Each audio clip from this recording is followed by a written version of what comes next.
my colleagues from the DOST. A pleasant good morning to everyone. Before I present the DOST's proposed budget for fiscal year 2025, allow me to introduce the Department of Science and Technology. Can you show the slide number 2? And make it slideshow so that we can follow the slides presentation. Essentially, we are mandated to provide central direction, leadership, and coordination of scientific and technological efforts to ensure that these are utilized for maximum economic and social benefits. Our mission is to direct, lead, and coordinate the country's scientific and technological efforts towards maximum economic and social benefits for the people. And within our mandate, we provide science, technology, innovation, explicit solutions towards national development. Essentially, we are the agency that provide solutions and open opportunities using science, technology, and innovation. Slide number 3. Can you use slideshow?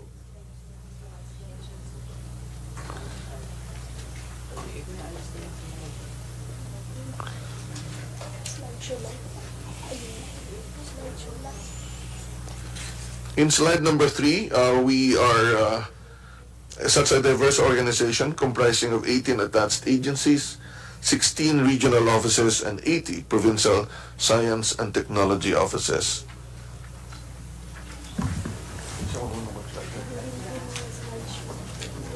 Secretary,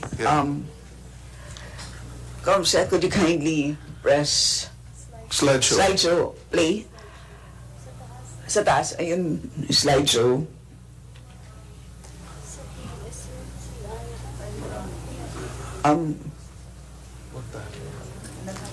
Ako na.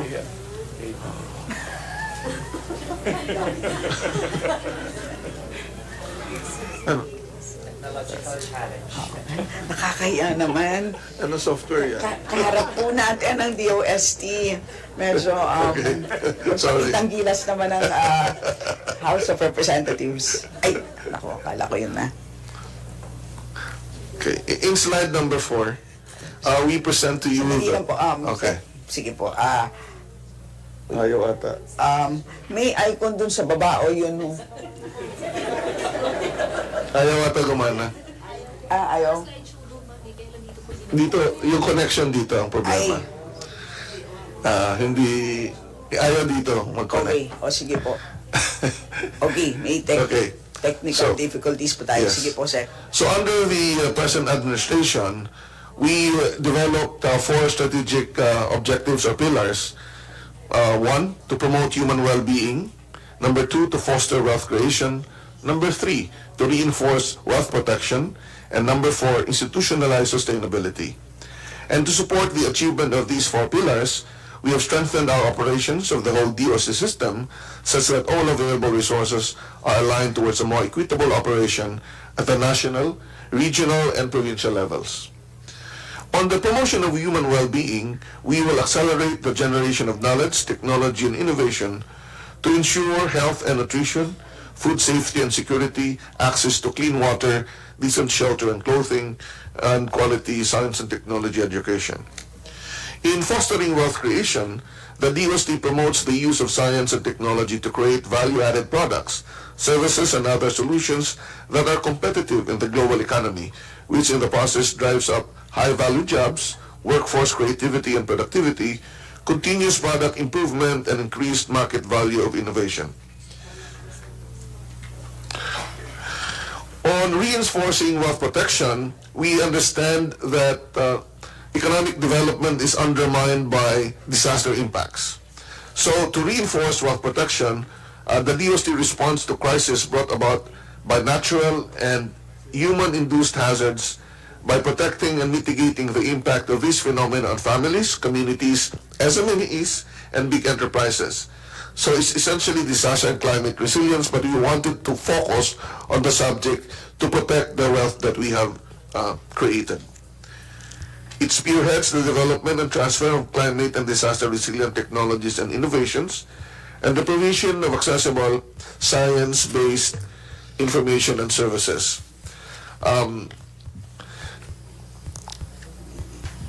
Shall I continue, Madam Chair? meron naman tayong so far paper. So, okay. Thank you. And lastly, on institutionalizing sustainability, the DOST strengthens R&D for the preservation and conservation of environment and natural resources to meet the pressing demands of the present and the anticipated needs of the future generations.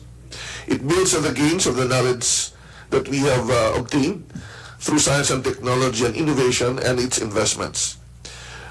It aggressively pursues digital transformation to build smart, productive, competitive, and resilient communities, as well as data-driven, transparent, and citizen-centric governance systems.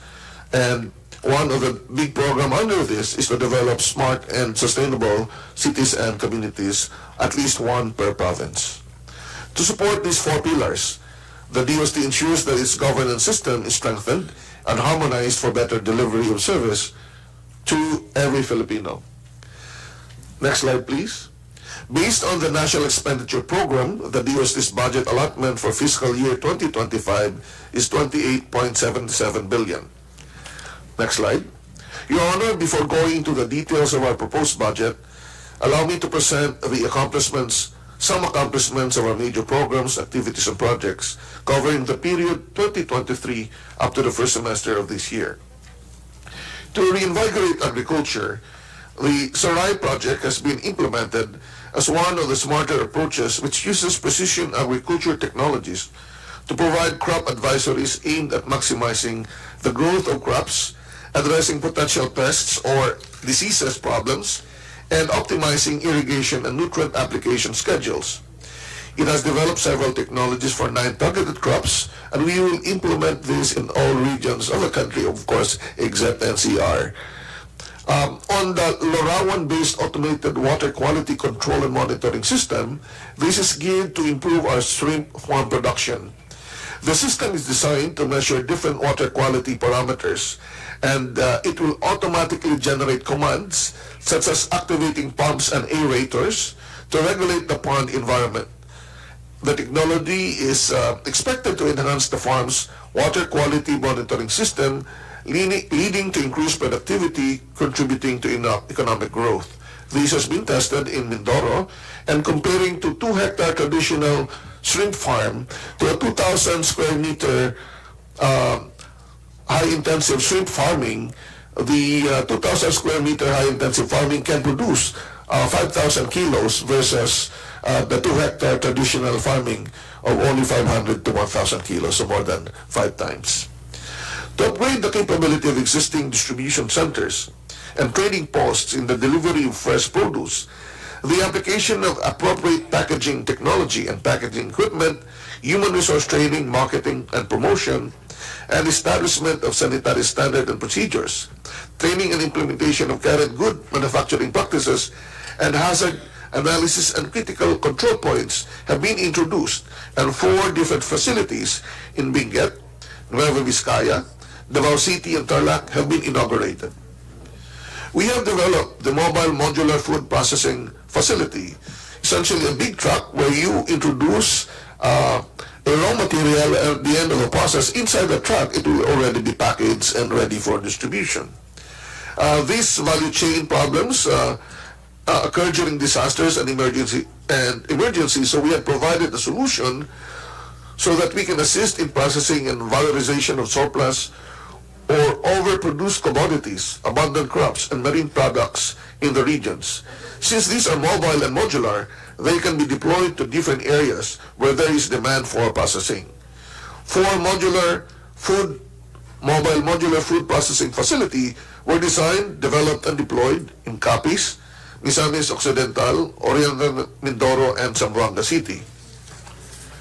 With the goal of monitoring and evaluating the nutritional and health status of Filipinos, the National Nutrition Survey is continuously being conducted.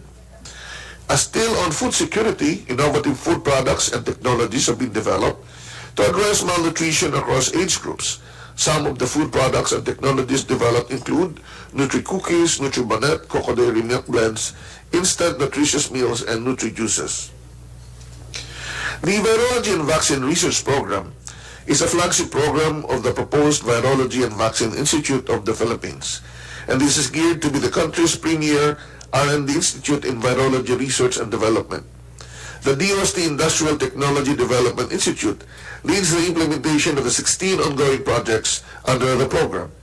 Some notable accomplishments include the conduct of the first whole genome sequence of a Philippine isolate of African swine fever virus in collaboration with a private institution, the development of an African swine fever DNA extraction kit, which has been confirmed to have the capacity to extract both viral and bacterial DNA from samples, and optimization of a PCR kit for the detection of ASF in swine samples.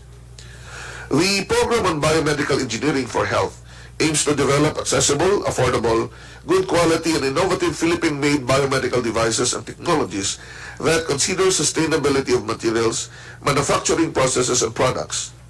Its salient accomplishments include the development and fabrication of above-the-knee prostheses and 24 below-elbow prostheses, and delivery of 46 prostheses to persons with disabilities. Essentially, what we had before were Western-made prostheses and not fit for Asians. Next slide. The DOST, through the Philippine Council for Health Research and Development, has developed two major programs recently. The Brain and Mental Health Program addresses the needed brain and mental health research and innovations in the country. The program supported the implementation of mental health studies that utilizes telepsychiatry to provide mental health services to OFWs in high-priority countries in support of the Universal Healthcare Law. In addition, the development of the Philippine Brain Research Agenda 2024 to 2028 has been completed. Ongoing support is being provided in the development of a resilience intervention suitable for frontline service workers in local communities in the Philippines. The DRR-CCA in Health Program supports research activities that are dedicated to developing technologies that address and or prevent health effects from disasters and climate change. For its accomplishments, the program initiated the Post-Pandemic Human Security Map of the Philippines project, which seeks to enhance national and local government efforts to build resilience against health threats and beyond, thereby improving safety in all its forms. The program also completed the consultation and development of the updated Disaster Risk Reduction and Climate Change Adaptation in Health Research and Development Agenda. Next slide. We have a project on water security. Safe Waters aims to address the shortage or unavailability of water during calamities, emergency situations, and even in remote areas where water supply is disrupted or cut off. The deployment of drinking water system treatments in 18 localities were already completed.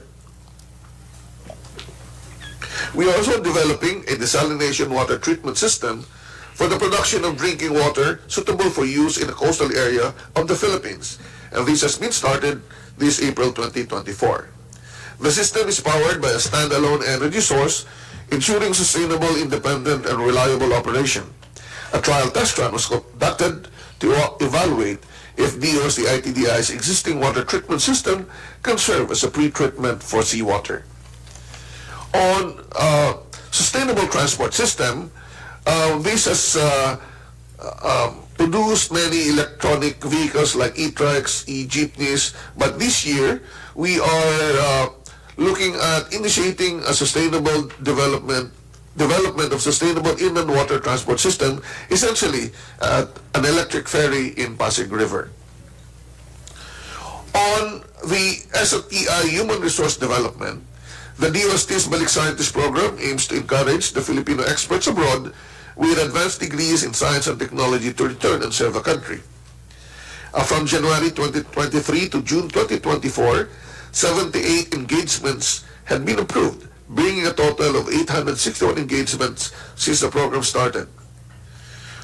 We also has adopted and established the Science and Technology Fellows Program, and they play a crucial role in policy and funding development, implementation of a DOST monitoring and evaluation protocol, and most importantly, conceptualization or preparation of projects and execution of R&D programs and projects that would result to significant scientific outputs and overall socioeconomic impact. From January 2023 to June 2024, we have contracted 45 SMT fellows looking at artificial intelligence, additive manufacturing, agricultural machine design, food product development, human security, mental health virology, nuclear medicine, and policy analysis. Moreover, the scientific career system, a system of recruitment, career progression, and recognition that rewards scientists ranked in the government service and complemented by both DOST and civil service, has conferred 18 newly and 8 newly upgraded career scientists. On the Philippine Science High School system, we have supported around 10,350 scholars in the 16 campuses nationwide in 2023 to 2024. On the other hand, the DOST Undergraduate Scholarship Program handled by Science Education Institute has supported 50,179 scholars in 2023 and 46,234 in this current year. The DOST Graduate Scholarship Program offers master's and doctoral scholarships to students pursuing careers in basic and applied sciences, engineering and information technology, and science education. In 2023, the program supported 4,152 scholars pursuing MS and PhD degrees. For the first semester of 2024, a total of 4,382 scholars were supported. On technology readiness, we have implemented the Technological Readiness and Innovation through Advancing Manufacturing in the Philippines Circle Hub for Advanced Manufacturing R&D in the Philippines, with the Advanced Manufacturing Center playing a key role. The program has accomplished the following: completion of the Professional Certificate course in additive manufacturing offered by the American Society for Testing and Materials of 15 trainees, conduct of training program for 24 faculty members of UP NISMED and UP Integrated School, and conduct of training sessions for the Bataan Peninsula State University faculty.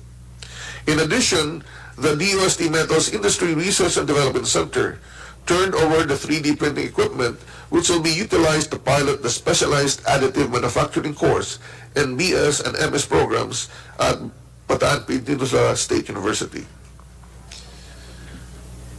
The SMT Education Development Program encompasses STEM teacher training, development of STEM modules and coursewares, STEM promotional events, competitions, and youth programs. And the accomplishments for the fiscal years 2023 and first semester of 2024 are shown on the screen. On the next pillar, which is to create wealth, the DOST is pushing for scaling up technology-based enterprises through science, technology, and innovation. One of the programs on this is the Science for Change program, or Science for Development, which has been conceptualized to accelerate science, technology, and innovation and provide support for higher education institutions, research and development institutions, and industry. This has 4 program components. The NISER program aims to establish the disparity in access to R&D funding among the regions, and so far, we have supported 8 NISERs with funding of 229 million from January 2023 to June 2024. The NISER centers would look at various regional but also national concerns, like on water, on garlic, on tamarind, on various commodities, and even advanced manufacturing, and also salt and other agricultural commodities like goat. We also look at problems on disasters for water and coastal issues, and also on the advanced science like artificial intelligence. The Cradle program is a program which enables the interaction of research institutions and companies so that we can provide R&D support to improve their productivity. From January 2023 to June 2024, the program approved 23 Cradle projects with funding of 70.9 million. We also are improving the research capabilities of other institutions and other government line agencies nationwide through our RD Lead. And so far, we have engaged 15 RD leaders last year. The Business Incubation through Science and Technology program aims to provide financial assistance to Filipino private companies for the acquisition of strategic and relevant technologies so they can undertake research and development. From January 2023 to June 2024, this program has funded 4 projects with a total approved funding of 98 million. Our assistance to micro, small, and medium enterprises continue and have been expanded by implementing the Small Enterprise Technology Upgrading Program 4.0 to focus on addressing pressing problems in the health and wellness sector, information and communications technology, and electronics industry aside from the food sector. From January 2023 to June 2024, we assisted 31,351 firms or other S&T entities, resulting in 11,708 jobs created. The Community Empowerment through Science and Technology program continues to flourish by assisting a total of 2,261 communities nationwide since its inception. It has assisted 584 communities in 2023 and 308 communities in the first half of 2024. This has 5 entry points: economic development, health and nutrition concerns, environmental conservation, human resource development, and disaster risk reduction and management and climate change adaptation. On job creation and improvement of our major programs like Halal, under the Dost Halal S&D program R&D component, various products had been developed, such as halal cosmetics and essential oils, to name a few. On the Dost Halal Ready Tourism program, we have implemented this in 2023 and has developed 4 training modules on halal for tourism establishments, such as hotels, restaurants, eateries, food stalls, and pasulubong centers. And we have trained a total of 705 tourism establishments nationwide, assisted 30 tourism establishments in developing and documenting their halal assurance system as one of the requirements for halal certification. We have established the Dost PWC Research and Innovation Center for Halal Science, among others. With these accomplishments, the Dost Halal S&T program was awarded as the regional winner of the Civil Service Commission's Presidential Lincoln Bayan Award. The Dost Technology Business Incubation, TBI program, is designed to support and nurture technology-based startups and entrepreneurs. As of June 2024, we have established 91 technology business incubation hubs across the country. On the Dost Startup Grant Fund program, which is aimed at helping early-stage technology startups and innovative enterprises, as of June 2024, a total of 72 supported startup projects have been established throughout the country. We also have a specific intervention for women. The Women Helping Women Innovating Social Enterprises, or WHWISE program, aims to support and promote the participation of women in science, technology, engineering, and mathematics. And as of June 2024, 247 communities have received assistance, resulting to 4,930 clients and the generation of revenue amounting to 22.6 million. Additionally, investments of around 22.8 million has also been raised. On the venture financing program of the Technology Application and Promotion Institute, this is designed to accelerate the commercialization of innovative technologies for micro, small, and medium enterprises. For calendar year 2024, a venture financing program was included in the National Priority Program project of NEDA. A total of 18 projects have been approved for funding assistance, amounting to around 15.7 million. We are also continuing the assistance on a needs basis for novel mix and match mode of assistance under the Technology Innovation for Commercialization. A total of 10 projects have been approved for funding for January 2023 to June 2024 with a cumulative financial grant of 35 million. We have also been continuously providing intellectual property rights assistance through a program which offers a holistic package of assistance for patent, utility model, industrial design, copyright and trademark application for private individual inventors, institutions, and researchers. But science, technology, and innovation is inclusive, so we have programs also at the grassroots level. The Grassroots Innovation for Inclusive Development, or GRIND program, provides opportunities to stimulate overall growth of the country by utilizing community-led solutions geared towards sustainable development and seeks to empower marginalized communities by developing and strengthening its existing grassroots innovation. These programs accomplish the following: identified 484 grassroots innovations, funded 38 of these innovations, and forged 290 linkages and partnerships, and conducted 26 capacity building and product development activities. On the other hand, the Innovation, Science, and Technology for Accelerating Regional Technology-Based Development Program of DOST is a platform for the strategic alignment of the DOST technology transfer programs and projects, the engagements of research institutions, and the conduct of R&D needed to create or improve MSMEs to support the development of the countryside in collaboration with the local government units. As of June 2024, we have achieved the following: 400 STI-based policies have been crafted, and 256 engagements with local government units and MSMEs happened, with 20 technology-based enterprises expanded.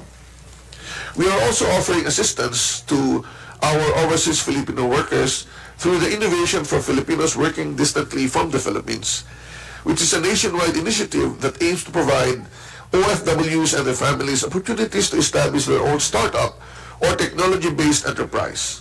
From 2023 to June 2024, 346 OFWs were trained, 31 OFWs were provided with technical advisory and consultancy, and 16 were provided with innovation funding support.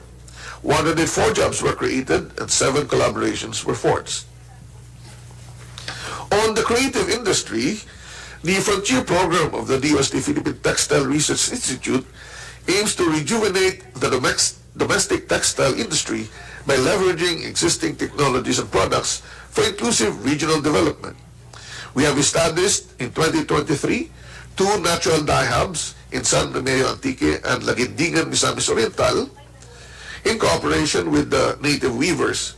In addition, we have signed a Memorandum of Agreement for the development of naturally dyed fabrics forged with weaving communities such as the Indigenous Enamel Crafts in Quezon, Isabela, Lumban Weavers and Cotton Producers Cooperative in Lumban, Laguna, and the Tulay sa Pagunlad ng Baras, Catanduanes, and others in Negros and Misamis Oriental. The Creatives program of PTRI demonstrates a commitment to fostering inclusivity, embracing diversity, and providing equal livelihood opportunities for all individuals and organizations. This program in 2024 provided dyeing equipment and implements and conducted natural textile dyeing to kababaihang mobilidad at organisado in Marikina City and to Wali Tribe in Hingyon, Ifugao, and Bagobo Tribal Council in Toril, Davao City. The Philippine Silk program, on the other hand, aims to help farmers and partners in the textile sector through science and technology training and intervention. The DOST PTRI has maintained 3 silk innovation processing hubs located in PTRI Technology Center in Misamis Oriental, Kalinga State University in Rizal, Kalinga, and Technological University of the Philippines, Visayas in Talisay City, Negros Occidental. And these facilities have the capability and machinery to process silk from cocoons, raw silk to thrown silk yarn. It has the capacity to produce 7 kilos of raw silk and 20 kilos of thrown silk per respective 8-hour operation. Silk outputs from the hubs in northern Mindanao, Cordillera Administrative Region, and Western Visayas regions are our initial offerings towards attaining Philippine self-sufficiency. The next slides will show you some of our existing facilities to support the industry, and we have been improving this and maintaining this. First is the Advanced Manufacturing Center, which aims to increase the country's technical readiness, business sophistication, and innovation rating by introducing one of the emerging technologies that is foreseen to greatly contribute in the country's goal of becoming globally competitive and to prepare the industry, including the academe, for increased research and development activities. The Advanced Manufacturing Center, which is essentially a 3D printing center, features 7 components or services composed of materials R&D, prototyping and fabrication, collaboration and partnership, technical services, training services, education, formation, and policy standard. We have established metals and engineering innovation centers in all regions of the Philippines to improve the capability and capacity of our fabricators, metalworking fabricators in the field, so that we can enhance the competitive advantage of the metals and engineering industry. The Nutrigenomics Laboratory of DOST, NRI, aims for the Philippines to be acknowledged as a proficient and competitive research institution in the field of nutrigenomics R&D. There are 6 ongoing projects under the center. The Advanced Device and Materials Testing Laboratory is a national testing facility that houses sophisticated and advanced analytical instruments for failure analysis and materials characterization aimed to support our semiconductors and electronics industry. The laboratory aims to do the following: improve product quality and productivity, increase the number of products and innovative technologies, and increase the number of R&D and ST services. To support the food security sector and to make sure that we don't lose a lot of our products, we have established the Simulation Packaging Testing Laboratory, which is designed based on international standards in developing packaging design, performance and evaluation, and in developing testing protocols for distribution packaging so that these are not damaged during transport. On the other hand, the Green Packaging Laboratory is established to provide alternative packaging or packaging options to the consumers and not in any way discriminate against any type of packaging material.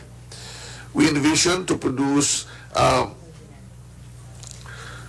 packaging through research on the processes that will reduce energy consumption and solid liquid waste, materials reduction without compromising product quality and consumer safety, and more importantly, the use of indigenous and renewable materials, circular recycling technologies, so that we can further protect our environment.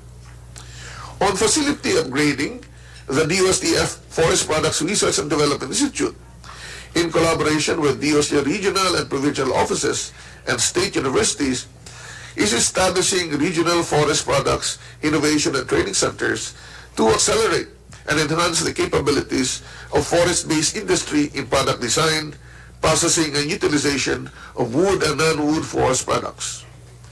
The DOSTF PRDI's testing laboratories have earned recognition from the furniture, plywood, and pulp and paper industry as some of the most competent testing laboratories in the country. And this will be continued to support the wood industry. We are also innovating on the use of nuclear science for medicine, and we are implementing the development of emerging PET or PET radiopharmaceutical for early cancer staging and assessment of biologic functions in cancer cells through the establishment of the Nuclear Medicine Research, Development and Innovation Center as a center of excellence for training in cyclotron operation and radiopharmaceutical production. With this facility, we hope that cancer imaging for research and clinical practice in the non-invasive assessment of different biological functions in cancer cells will be done, and we hope to lower the price of PET scanning as well. We envision to establish the National Isotope Center to be the national center of isotope analysis for food authenticity and traceability and other research and development functions. This center will provide analytical tests on food authenticity and traceability, including applications on high-value food and crops, including honey, mango, coffee, cacao, organic food, and halal food, to help fight against food adulteration and fraud. We also have the one-stop laboratory services for global competitiveness to ensure that our MSMEs are globally competitive. This one lab integrates member laboratories from across the country and overseas, both in government and the private sector.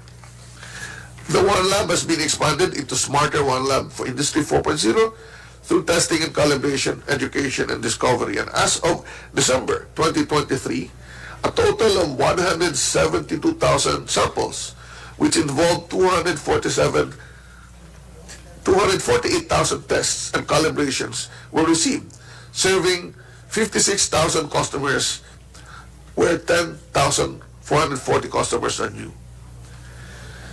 The DOST Advanced Science and Technology Institute, through Innovate program, operates two SNT infrastructures. First is the Philippine Research, Education, and Government Information Network, or PREGENET, which is the National Research and Educational Network, Internet Network, and the Computing and Archiving Research Environment, or COARE, the National High-Performance Computing Infrastructure that will enable scientific research and data science activities, which will benefit the science and educational community.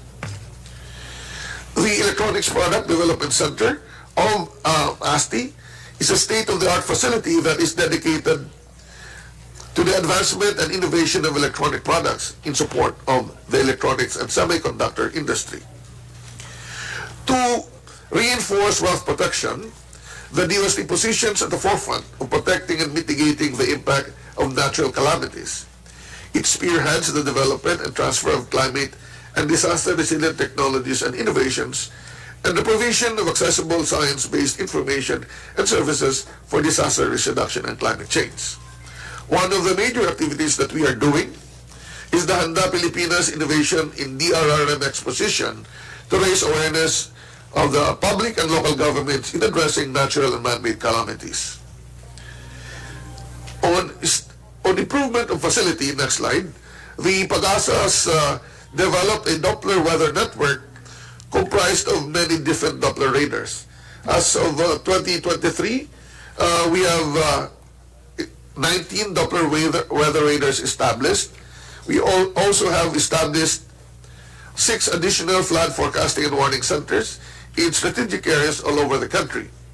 We are also establishing X-band radars to enhance the capability not only for weather monitoring but also for flood forecasting.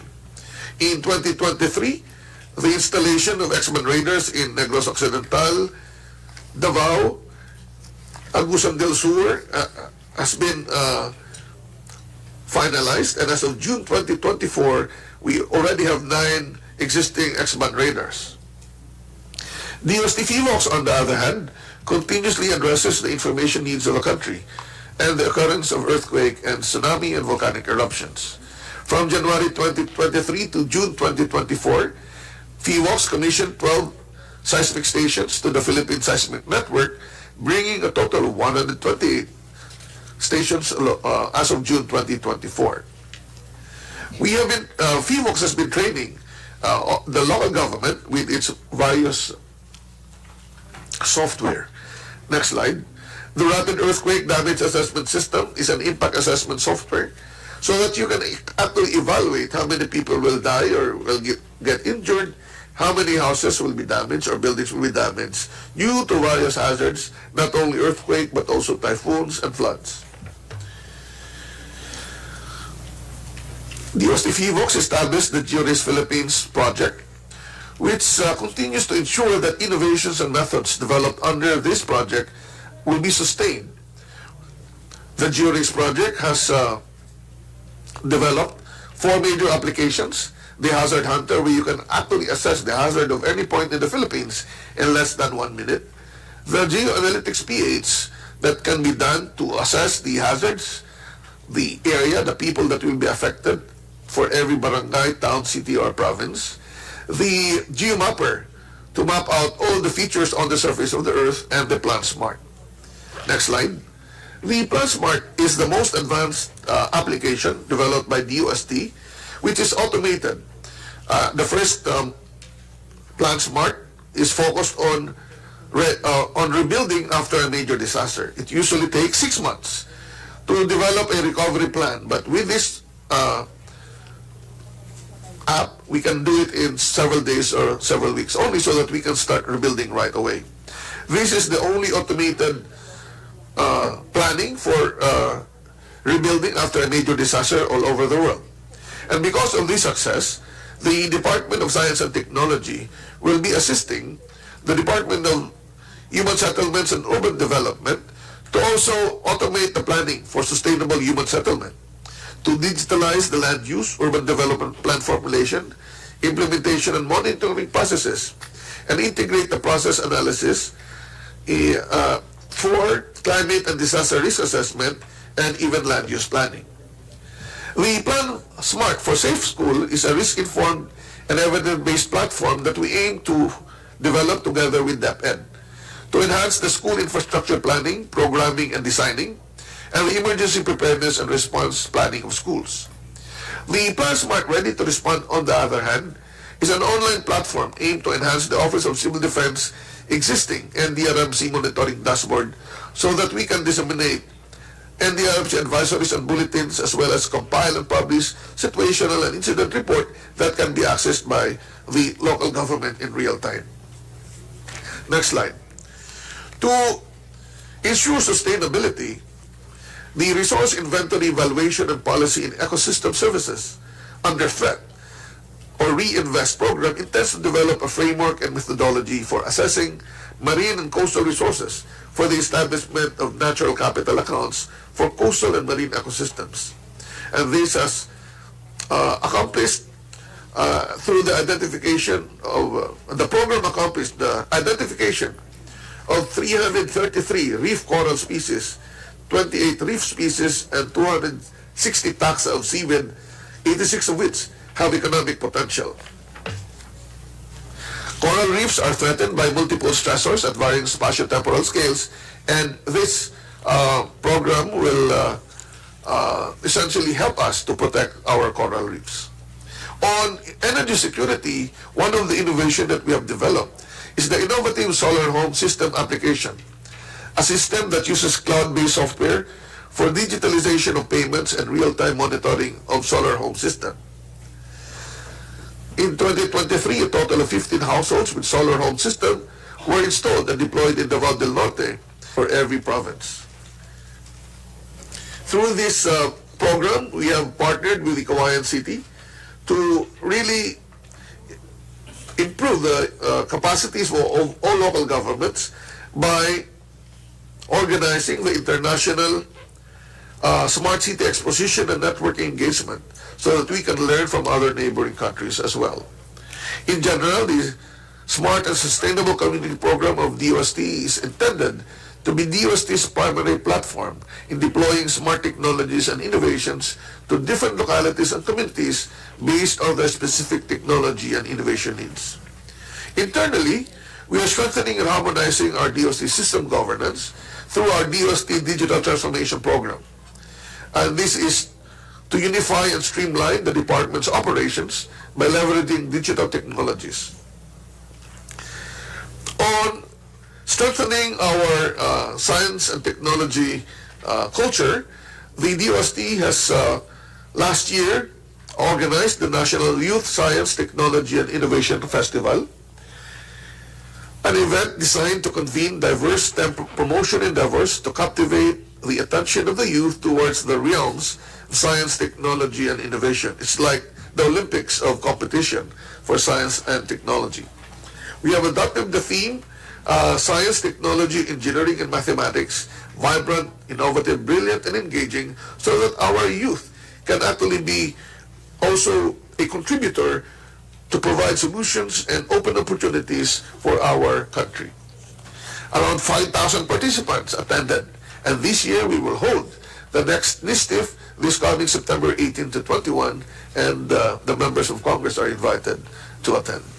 We are also continuously implementing the National Science, Technology, and Innovation Week annual celebration.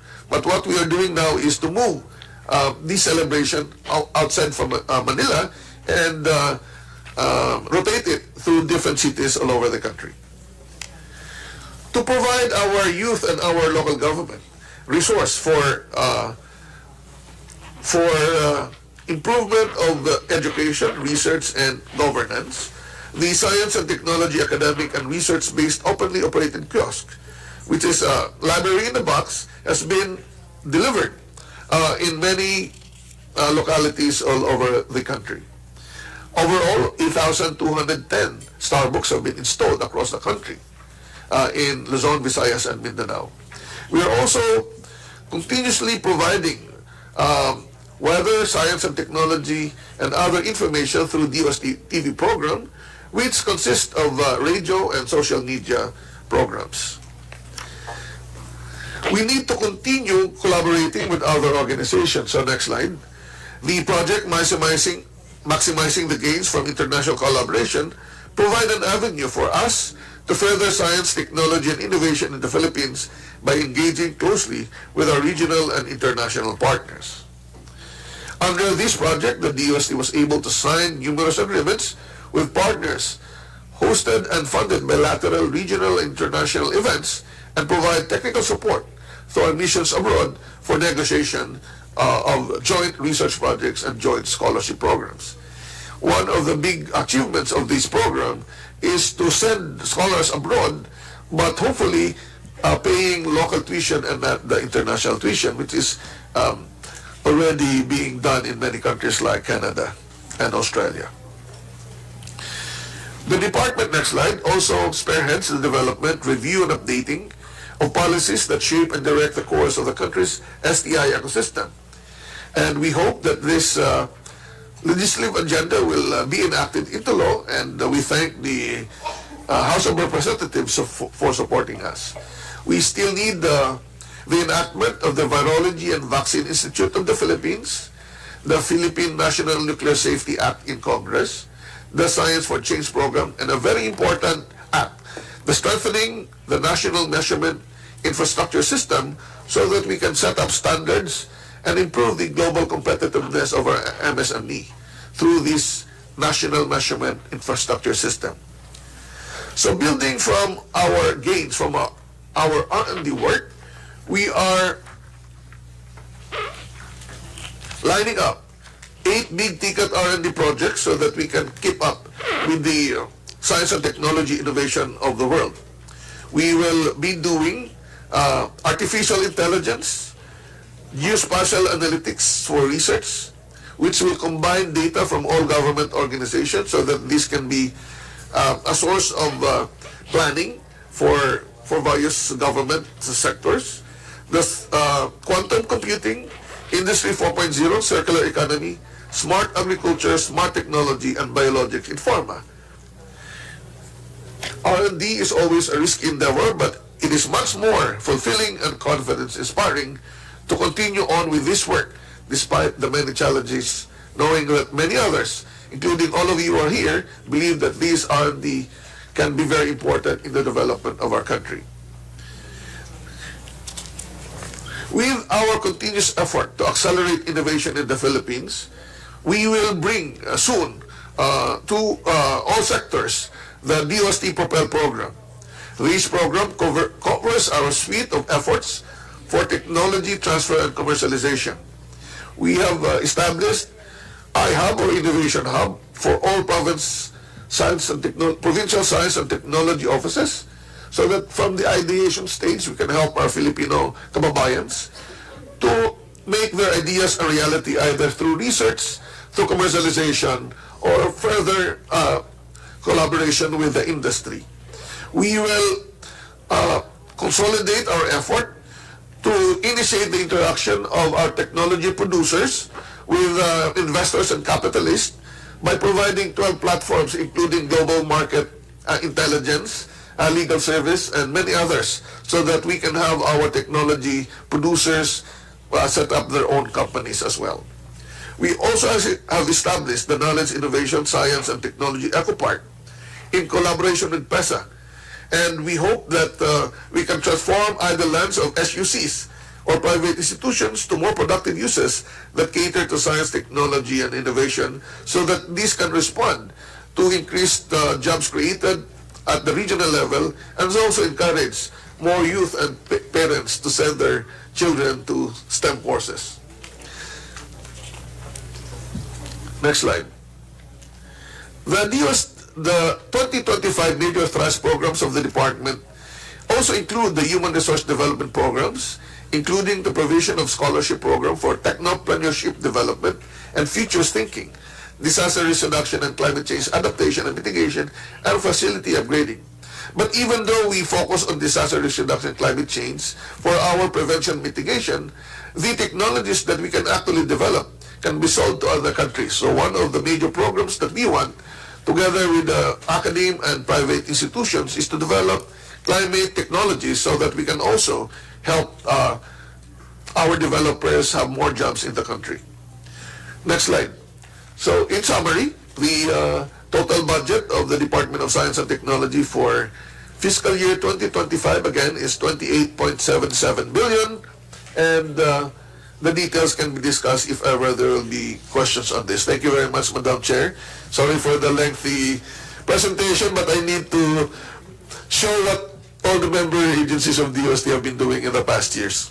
We appreciate it, Sec. Right. Thank you for your very comprehensive presentation. Sec, dahil mahaba yan, napagod kayo, we will take a 5-minute break. Actually, nagpapasimple lang po ako. May technical difficulties po kami, so we need to restart our system. So, with that, hearing suspended.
the budget hearing is hereby resumed.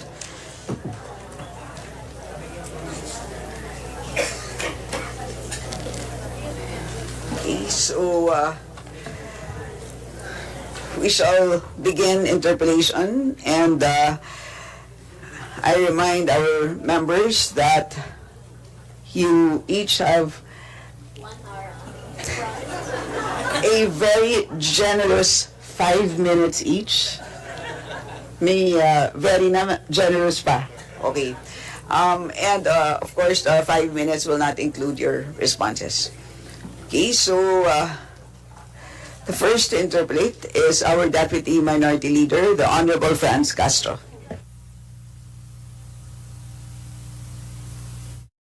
Thank you, Madam Chair. Magandang umaga po sa ating DOST family na pinamumunuan po ni Dr. Renato Solidum. Impressed ako sa mga project ng DOST, no? Very impressive naman yung mga project. Kaya lang, parang hindi ito masyadong napopropagate or na alam ng mga tao. Pero siguro sa community, baka mas alam, no? Pero dapat malaman din ng ng madla, no? Sana makagawa tayo ng pamamaraan na ma-inform yung large large population. Okay, thank you po doon sa presentation. Yung unang tanong ko po, Madam Chair, kasi noong 2015, dating director pa lang si Secretary noon, si Secretary Solidum, nagkaroon siya ng ng statement, comment or about the earthquake fault doon sa lugar na kung saan itatayo or tinayo na po hanggang 7th floor. In fact, nakapag-ocular na kami doon na earthquake fault yung kinatatayuan. Kaya nga ang biruan namin with SEC, parang high risk. Lalagay doon yung ilalagay yung mga prisoner na very high risk yung lugar, no? So, can you give us, honest to goodness assessment po talaga doon sa kinatatayuan po nung 7-story na BJMP building sa may Tagig. So, kasi po nag-worry po ako. So, syempre, we care for our PDL naman, di ba? Kasi ang dami kasing ililipat daw doon. At na-ocular namin yun, Madam Chair, talagang meron din kaming mga puna doon in terms of international standard. Ngayon, kung merong ganun palang problema na mas malaki na kung saan merong earthquake fault doon na ma-high risk yung ating mga PDL. So, kawawa naman, di ba? So, ayaw naman natin mangyari yon. So, can you give us the update and honest to goodness na talaga na evaluation on that area po? Thank you, Your Honor. Indeed, in 2015, our geologist at FIVOX reported to me that there was a building being constructed for high-risk prisoners. And unfortunately, the alignment of the building transected the fault, or vice versa. The fault was on the path of the proposed building. Now, just to give you a context, even DOST is transected by the fault. That is why the Food and Nutrition Resource Institute building is actually run through by the fault. At wala pang alam masyado noon, but it was during my time na pinahanap ko po talaga yung fault. Yung bureau kasi sa amin, ma'am, fault finder po kami. Naghanap tayo kung saan talaga yung fault, and we discovered na in the compound ng DOST doon sa PNP and BJMP meron. And so they reported to me na yung tinatayong building meron nga. And I asked the current director of FIVOX, Dr. Toriso Bacolcol, to verify what's the status of that. Maybe Dr. Bacolcol can respond. Madam Chair, good morning. Before I will answer Honorable Castro's question, allow me on behalf of DOST FIVOX to express our heartfelt thanks to Representative Kimbo and to the entire Congress for the passage of the FIVOX Modernization Bill yesterday on the third reading. So we are deeply grateful, and for the overwhelming support. More than 180 representatives supported the bill. No opposition, no abstentions. Okay. And well, as to the question of Honorable Castro, we received a letter last week, August 28 to be exact, from BGMP inquiring if the Metro Manila District Jail, Main, which is located inside the Camp Bagong Diwa, Bikutan, is transected by the West Valley Fault. Right now, we are coordinating with them to tell us exactly which building they want us to assess. And we are asking them to provide us with the vicinity map. So that para lang alam namin kung we're talking about the same building. But looking at the West Valley Fault map, yes, the part of the Camp Bagong Diwa compound is transected by the West Valley Fault. Yes, correct. So, yun yung problema. Kasi tinanong ko yan, Madam Chair, sa DILG nung nabasa ko itong article ng ni Director, Secretary Solidum. Kaya, so, ano po yung pwede natin gawin doon? Kasi, have you seen the building? Hanggang 7th floor, magkakaroon ba kayo ng ocular? Or gusto ko, Madam Chair, mapag-aralang mabuti yon, no? At mag-recommend mismo ang FIBOX ano yung dapat na gawin doon. Hindi, well, kung talagang merong risk talaga, no, yung problema sa earthquake, magkaroon na siguro ng 7, wag naman po. Intensity na more than 7, talagang magko-collapse yun. Eh di kawawa yung ating mga PDL. So, can you study that further? Laliman po ang study and then baka magbigay ng recommendation po ang PBOX. Okay. I-submit sa atin, Madam Chair, and with the DILG BJMP po. Yes, we will do that, ma'am. Please submit. Thank you, Madam Chair. Next, ikaw ba yung mag-aano doon sa... Yes, ikaw ba? Ikaw ba? Sige. Okay, next po,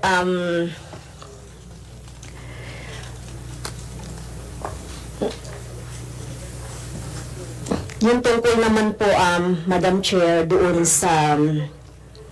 mahalaga po yung, Madam Chair, yung, yung mga technology natin na to determine po talaga, Madam Chair.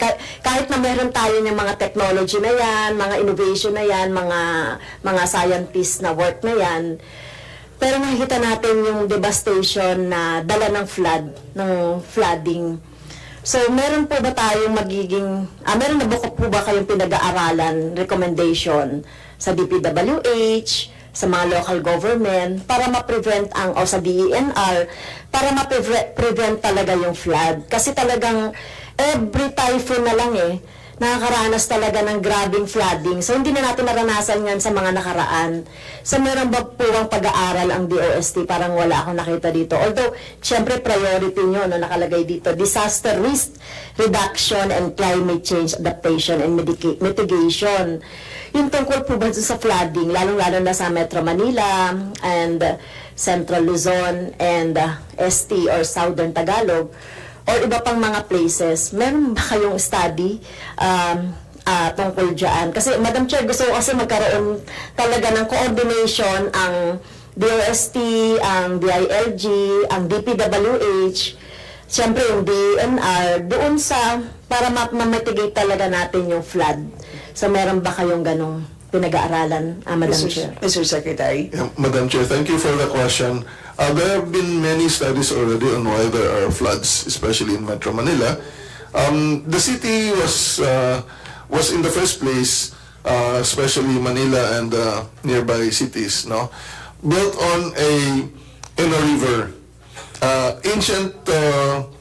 Ancient cities all over the world were built on a floodplain simply because of the use of water for domestic travel and also for drinking. And because of this situation, certainly those cities are always flood prone. Unfortunately, the land use of not only Metro Manila but the surrounding areas like Rizal, if I recall, I have a lot of text messages with Congressman Kimbo during Typhoon Ulysses now. And based on the different causes of flood, ang cause talaga ng flood, sobrang ulan. sobrang tubig. Pero ang epekto ng ulan depende sa kaya pa ba ng ilog na ma-accommodate yung tubig kapag ganito ang buhos ng ulan. And so, I think the suggestion by the World Bank and by DPWH in the previous administration is to really have a water retaining structure or dam or a series of dams, and even in other areas na hindi kaya ng dam, kung flat ang area, kung may bundok, okay, is to have water retention basins. Ibig sabihin, temporarily store the water in some dams or basins and then release it slowly so that the water will not be very high. The second issue would be the land use. If we pour concrete or asphalt over our surfaces, then essentially the water will not seep through the soil and essentially will make the runoff of the water faster towards drainages, mga kanal or the ilog. So nakukonsentrate ngayon sa mga ilog and drainage, at yung drainage naman natin ay sinauna. Hindi naman sapat pa. So kailangan ayusin yan at mababa ang mga lugar. We have settled in areas that will really be flooded kahit maliit lang yung ulan. And so the combination of the increasing amount of rain with climate change and urbanization of areas will really cause a lot of flooding unless the structures that manage the flow of water will not be there. So, ganun ang mangyari sa Metro Manila. We have the Laguna Lake or Laguna de Bay as a water retention basin. Mabuti na lang yung mga recent ulan ay dito sa Sierra Madre, hindi sa Laguna, kaya wala masyadong ba around the Laguna Lake. Hindi tulad ng Ondoy na umulan sa Sierra Madre, umulan sa Laguna, parehong malaki ang ulan, kaya nagtagal ang baha dito sa may Pasig area and the surrounding towns of Laguna and Rizal. But we need to also increase the capacity of Laguna Lake. Bumababaw po ang Laguna Lake, and so with time, it will get shallow and shallow. Then people in the surrounding towns of Rizal, Laguna, and Metro Manila can be threatened by additional flooding. So the overall solution, of course, is engineering intervention, but we also need to retain green spaces up there in the mountain. Kasi pag puro subdivision yung bundok, diretso lang sa Metro Manila yung tubig. But we need a lot of water retention basins and dams, not only for flood control, but also to conserve the water because of the threat of climate change. So yun po yung ano. But alam na po yan ng mga existing agencies eh. Kailangan lang, I think for me, is the also the enactment of the National Land Use Act, so that we can have at the national level a very good law, but even the local government should be implementing their land use. But we cannot just allow the local level to implement their own land use. Dapat meron kang integrating land use sa regional and regional level, at least provincial and regional level. Thank you, Madam Chair. Kasi during the budget deliberation of the DPWH, kino-confirm niya rin na walang talagang National Flood Management Plan. Okay, so walang master plan, especially yung mga 18 river major basins dito sa Pilipinas. So sa tingin po ba ng DOST, magandang magkaroon ng isang national plan para maging effective yung mga flood control natin dito sa Pilipinas? Imagine, Madam Chair, kung kukwentahin natin, more than 1 trillion na yung binabudget natin sa mga flood control, yung mga mitigation na yan. Ito ang 5,500. Kayo na ba yung mga flood, may map ba kayo ng mga flood-prone areas? Tapos yung plano, baka pwede magkaroon kayo, no? Yung executive, Madam Chair,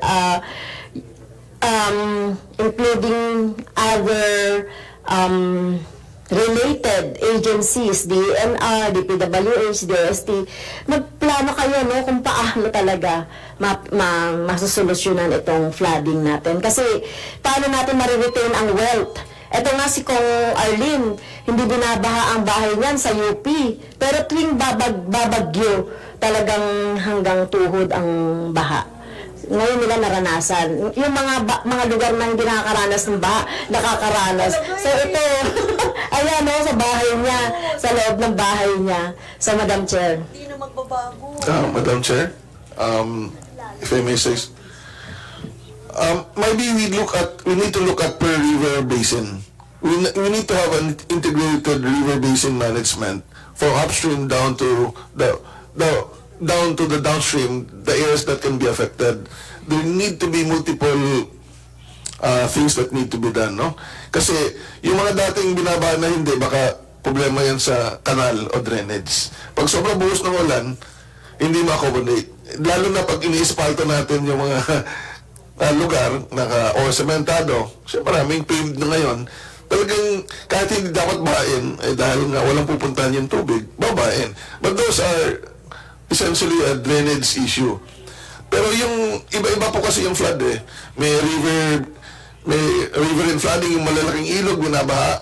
Maganda na po ang ginawa natin dyan, but yung protection ng ating mga environment, yung ano ka ng mga green spaces, that can be done in an integrated river basin management. That's actually a normal way of doing things, but different effort should be integrated. Now, to do this, siyempre ang DOST po ay nasa research and development. So one of the programs that I mentioned earlier is the NICER, the NEET Center for R&D in the region. And one of the NICER center that we have developed is the Smart Water Infrastructure Management in Isabela State University. And of course, they coordinate with other universities within the region and nationally. This, baka lang matawa kayo sa acronym SWIM. But the Smart Water Infrastructure Management is designed to be R&D center to help integrate all of these efforts na gusto na mangyari ni Honorable Castro. Ito po yung R&D center na dinevelop ng DOST so that we can put all our R&D there to look at all the different basins para masustain po natin kung ano ba talaga ang kailangang flood management structure, the forest protection, the land use down at the flood-prone area or downstream area. Kasi ang baha po kasi nagbabago na with urbanization. Hindi tulad doon dati na ilog lang binabaha. Pati yung mga houses binabaha na kasi nga wala nang pupuntahan yung tubig. So this is an effort that must be planned well. Siguro po per river basin, mahirap yung... Ang national lang po, parang guidance lang yun Pero per river basin dapat inaaral. So that's why yung R&D center natin na tinayo natin sa Isabela State University can be very helpful. Madam Chair, di ba isang oras? So, tama yung sinasabi ni Secretary, Madam Chair. So, hindi lang talaga yung flood management. I mean, kabit-kabit talaga ng problema. Kahit nga nagkakaroon tayo ng National Greening Program, yan, isa pa yan. Sinasabi nga, dapat green. National Greening Program, mukhang hindi rin effective Mukhang problematic din itong program na ito Kasi habang nag-greening ka naman, tuloy-tuloy naman yung mga quarrying, tuloy-tuloy naman yung pagbibuild ng mga subdivision, tuloy-tuloy naman yung mga na nakakapagpigil talaga sa pag-flow ng water just in case. Katulad na lang sa Marikina, watershed, parang 11% na lang yata yung mga natitira doon. Kasi yung iba, magagalit na naman si Kong Stella kasi babanggitin na naman yung Marikina na binabaha. Problema talaga yun, Kaya talagang hindi lang talaga sa research at saka DPWH ang problema.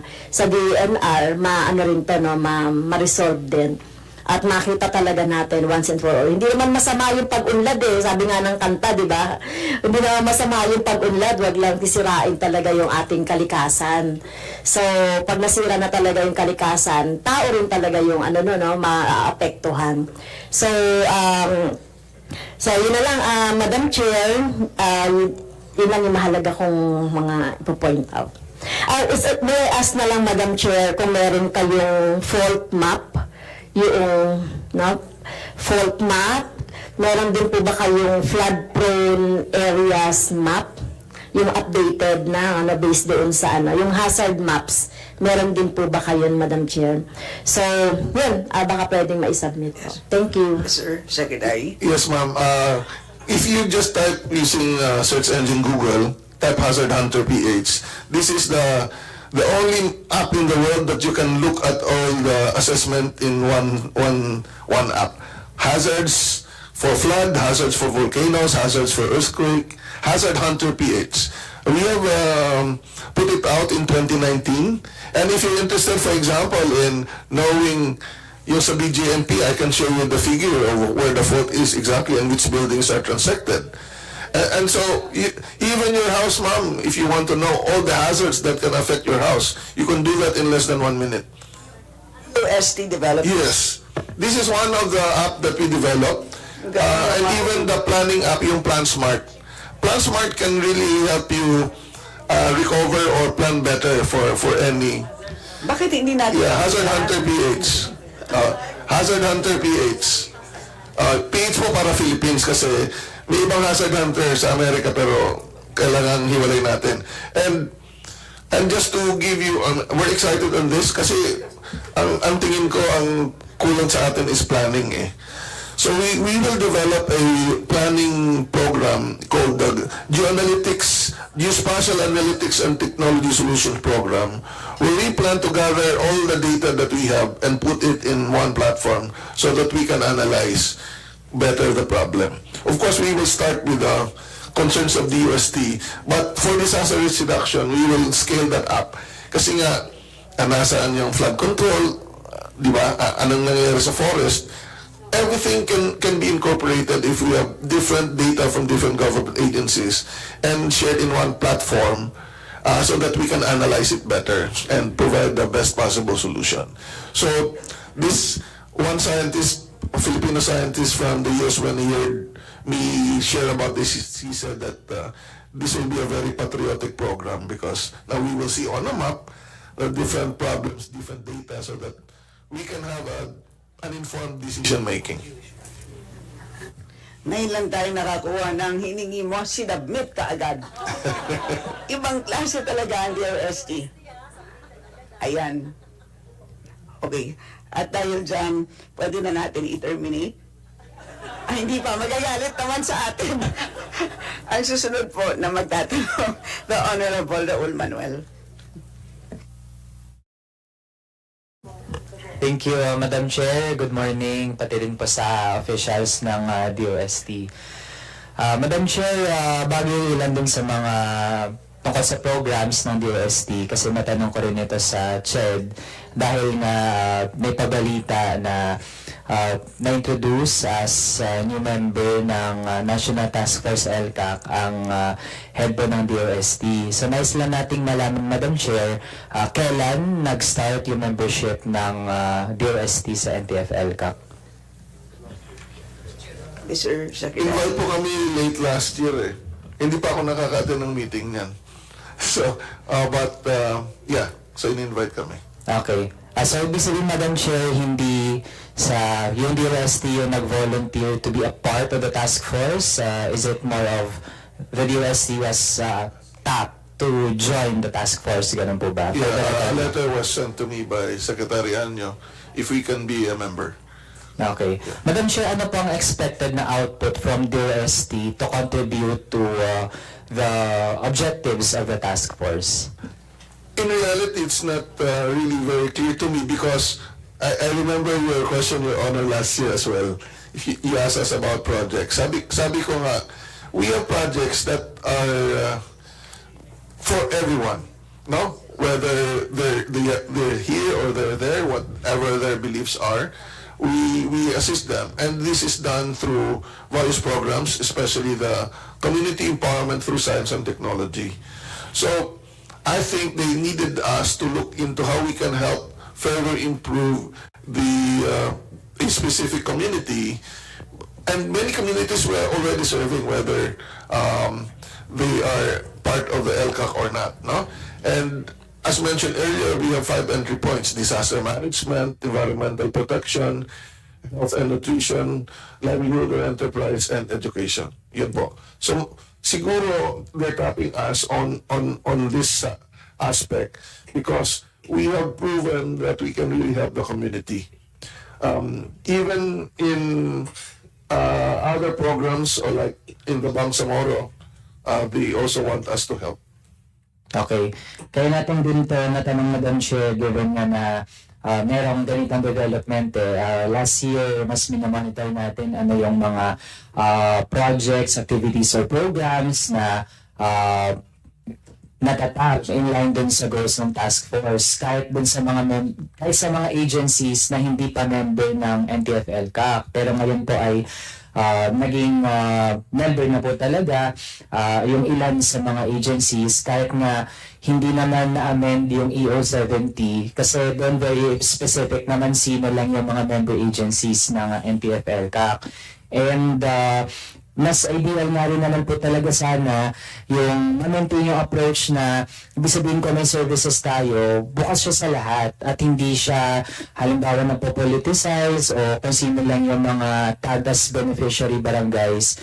Lalo na marami ng instances po na na-point out na halimbawa how the NTF-ELCAC identifies yung mga beneficiary barangays kahit butoon hindi ganun ka-scientific. In fact, kung apply po natin ng proof by contradiction, when they say na yung isang lugar ay wala na raw mga rebelde pero lalabas sa balita, very recent, na encounter, ganyan. So doon pa lang debunk na yung kanilang pamantayan.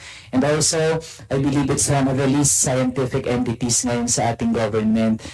They say, na-achieve na yung objectives, mangyayari na yung mga layunin, pero kabaligtaran yung kinalalabasan kung nagdadagdag pa ng mga bagong agency. So, para lang po ma-note ng DOST sa kanyang participation dun sa task force.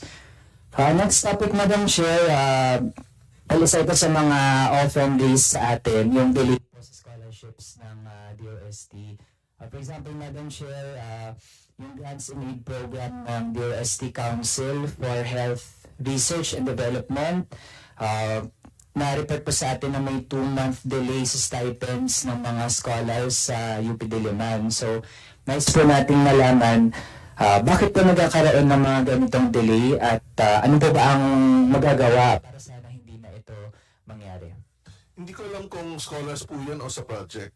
Kasi ang scholars po ay under sa Science Education Institute.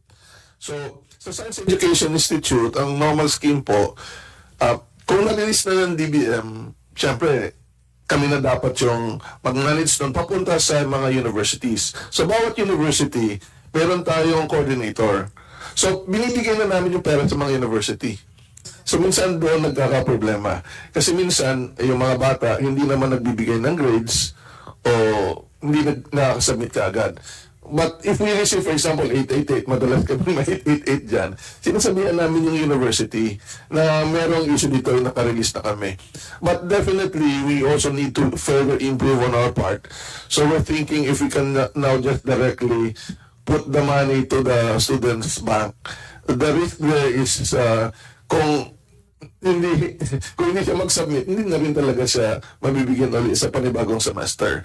So, but karamihan ng mga nakita naming problem noon is on the university side, but inisip namin, hindi na, diretso na lang kami kaya sa bata para hindi na ma-delay. But definitely, there were delays before kasi nga, syempre hindi na-releasean ng pera kaagad. On the council side, siguro ano yan sa mga researcher, and ganun din naman sa researcher, minsan, hindi pag-continue yung project, hindi pa sila nakaka-liquidate. So, pero syempre, on our side, kailangan din mag-improve kami sa bilis ng liquidation sa process.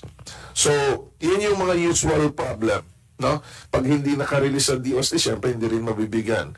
So, that's why we're trying to improve the process so that we can also help the universities and project leaders to manage their project well.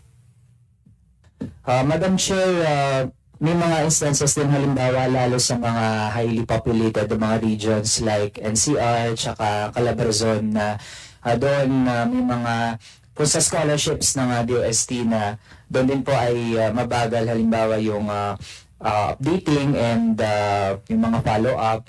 Halimbawa po, is it for example attributed dun sa manpower? Kumusta po ba ang mga regional offices na yun yung nag-facilitate ng mga scholarships ng DOST? Thank you. May I ask the officer in charge of SA, Engineer Albert Marino, detalye na yan sa region eh. Please go ahead.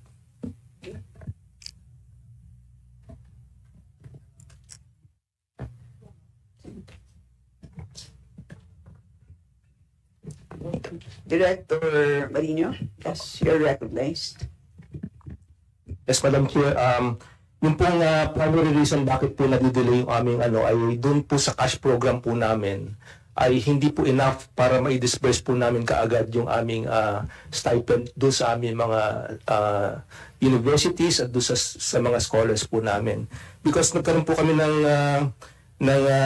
program, yung pong cash program po ay hindi po enough doon sa first quarter. Kaya inilipat po doon sa third quarter po yung aming cash program na dapat nandoon na.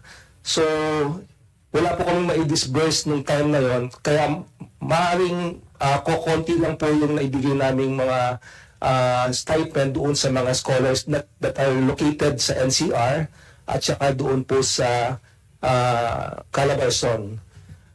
Pangalawang rason po ay yung pong large number of scholars ay sa National Capital Region vis-a-vis po yung number of scholarship staff na nagpo-process po ng financial assistance ay kulang po. That's why ang ano namin doon ay mag-create po kami ng parang university na nabanggit po ni Secretary na magkaroon po kami ng core group doon sa mga universities para sila po ang mabigyan po namin ng para sila na po mag-disburse dun sa lugar na yun, kung sa university na yun, para dun po namin itatransform yan. Yung ng core group, Madam Chair, bale, mga empleyado po ba yan ng DOST na i-deploy sa mga universities? Yes po. Dahil wala na po kaming space doon sa aming opisina, so naka-deploy po siya sa mga universities at sa mga, na kami po ang nagbibigay ng pondo para ma-hire po sila doon sa lugar na yun. Okay. Madam Chair, in terms naman dun sa number of scholars, kasi nabanggit din sa presentation, are we eyeing na taon-taon ba ay tumataas yung number of beneficiaries ng DOST scholarships? Yes, Your Honor, we plan to increase the scholarship. But let me just share with you that that's the intention. We hope that many will pass the qualifying exam. Kasi may standard po tayo. And so that will also be dependent on our education from primary to elementary to high school. Kasi kailangan natin yan na ma-improve din. Thank you. Okay, thank you, Madam Chair. Next po, tungkol naman sa... Kong role. Yes, Madam Chair. Pwede ko bang itanong? Sir, did you say na merong cash shortfall? Doon po sa cash program po, di ba, every quarter po yung cash program natin. Nagkakaroon po Sir, kami hindi nag-release ang DBM. Opo. Ganun po yung nangyari. May we know how much you needed and how much the shortfall was? Yung shortfall po is 500 million for the first quarter po. That was the shortfall. So, 500 M. So yun po ay dinala po sa third quarter po natin.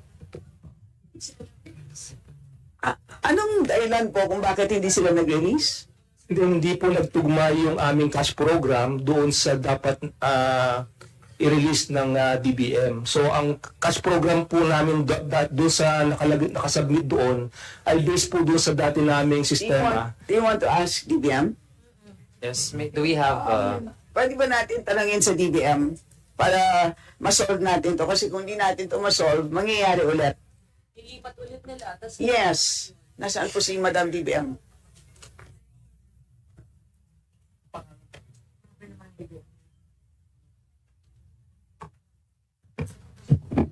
We have Director La Bastilla.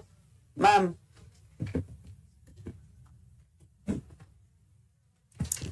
Good morning po, Good morning. Madam Chair, Your Honor. Joanna Galarte po, Assistant Director of the Budget and Management Bureau F, handling the DOST. Yes. So, Are you familiar po with this situation?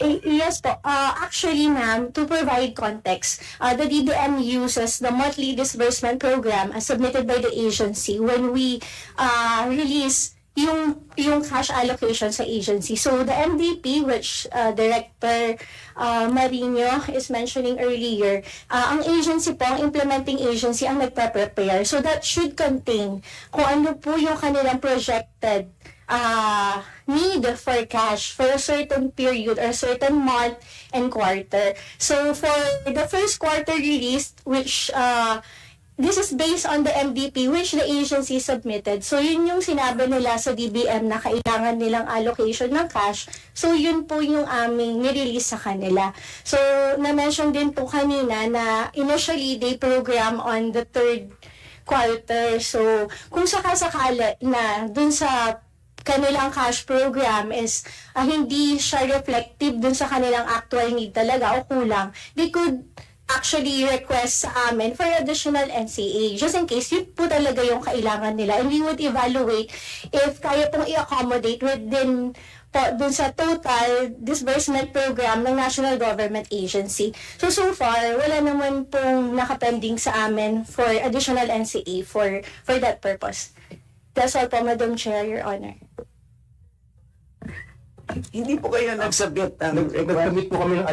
Nag-request po kami ng additional appropriations doon sa aming requirement.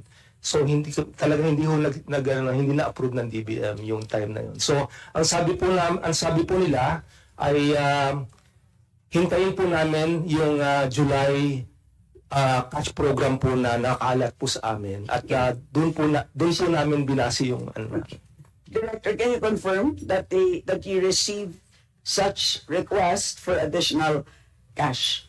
Madam Chair, if the DOSC could give us the barcode number so we could track then what happened dun sa mismong request that they sent.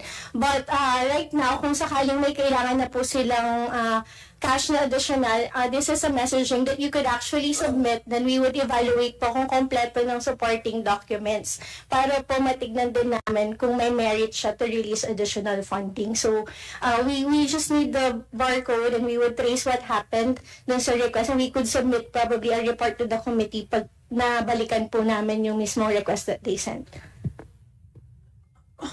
How difficult is that?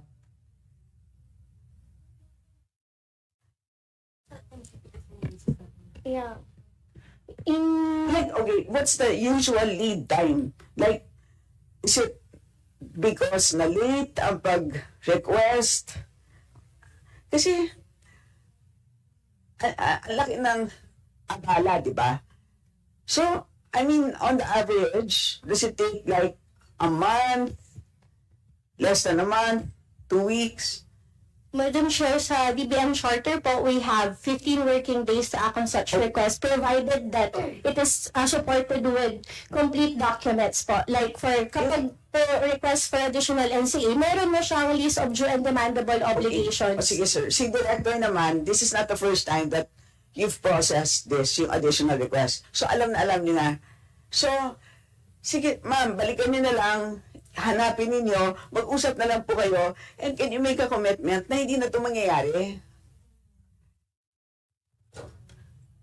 Yes po, we do comprehensive release for NCAs, especially for scholarship, kasi we want to avoid them to delays in the payment. Kasi nakaka-receive din po kami ng 8888 on the matter madalas. So, basta po, maigi po siguro na talagang mabigyan ng pansin yung pagpo-program on the cash and monthly disbursement program ng agency para yung actual need din po talaga nila, comprehensive na po namin marirelease, mas mabilis, hindi na kailangan mag-submit pa ng documentation. Sige po. Pwede niyo po bang, si Director, can you submit to us before plenary a short report? So mag-uusap po kayo, di ba? So a short report on this incident.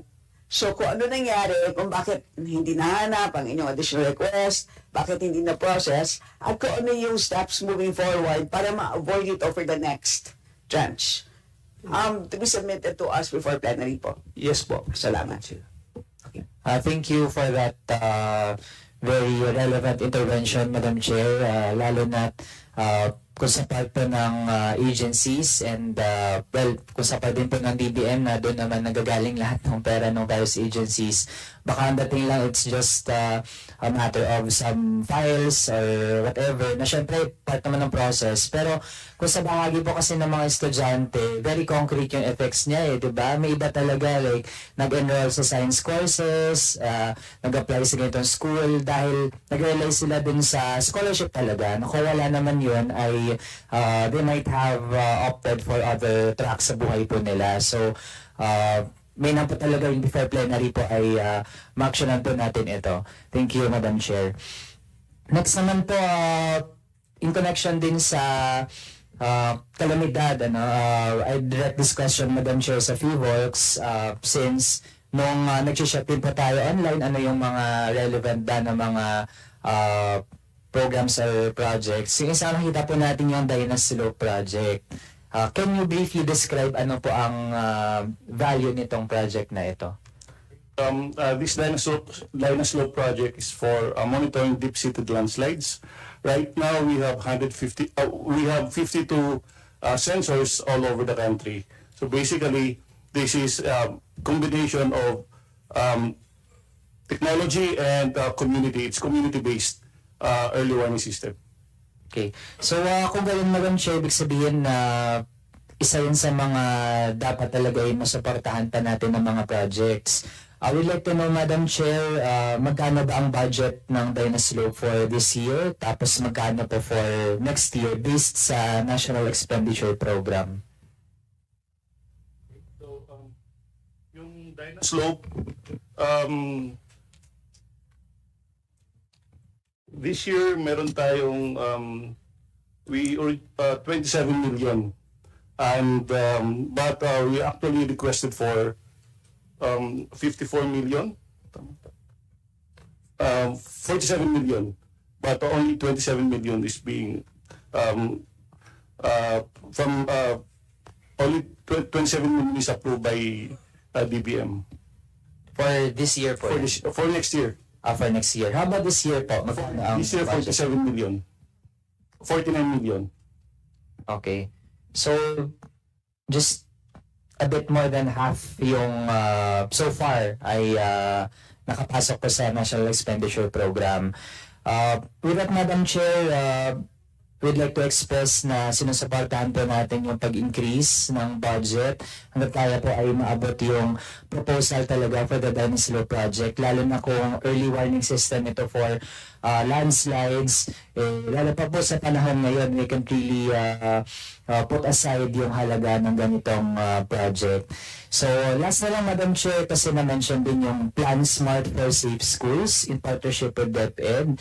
So far po ba, ano ang status nito, na papatupad po ba ito, katawan ng DepEd? It's in the planning stage. Wala pa, with the change in the secretary, we'll have to make sure that this will be supported. So, ano naman po ito, it's a capacity building program for them, but our role there is to automate their process para, kasi maraming kulang na technical sa school level So parang i-guide natin siya, and what we just need is to make sure that DepEd will have their data so that we can automate their planning. So nasa planning stage pa ito. Okay, kailan po nag-start? Discussion kami last year, and this will be funded by the World Bank for them. Okay, sige. So, given na ang dami din dapat ayusin sa DepEd, Madam Chair, so hopefully talaga ay umusad din ito kasi nga sa panahon ng climate change, we have to really have climate-proof educational institutions, and we also support na yung initiatives in line with that objective. Thank you, Madam Chair. Yan lang. Salamat. Puro minority. Parang the minority is the majority. Next is the Honorable Eileen Brosas. Thank you, Madam Chair. Madam Chair, siguro yung tanong ko lang dito sa budget details ninyo ng 2024, maliit yung disbursement. ano yung mga reasons and challenges? Kasi gusto po nating malaman, no? Kasi napakaliit ng 38% ng disbursement, tapos ang obligated ay 49%. So saan po nagkakaproblema ang DOST? Madam Chair.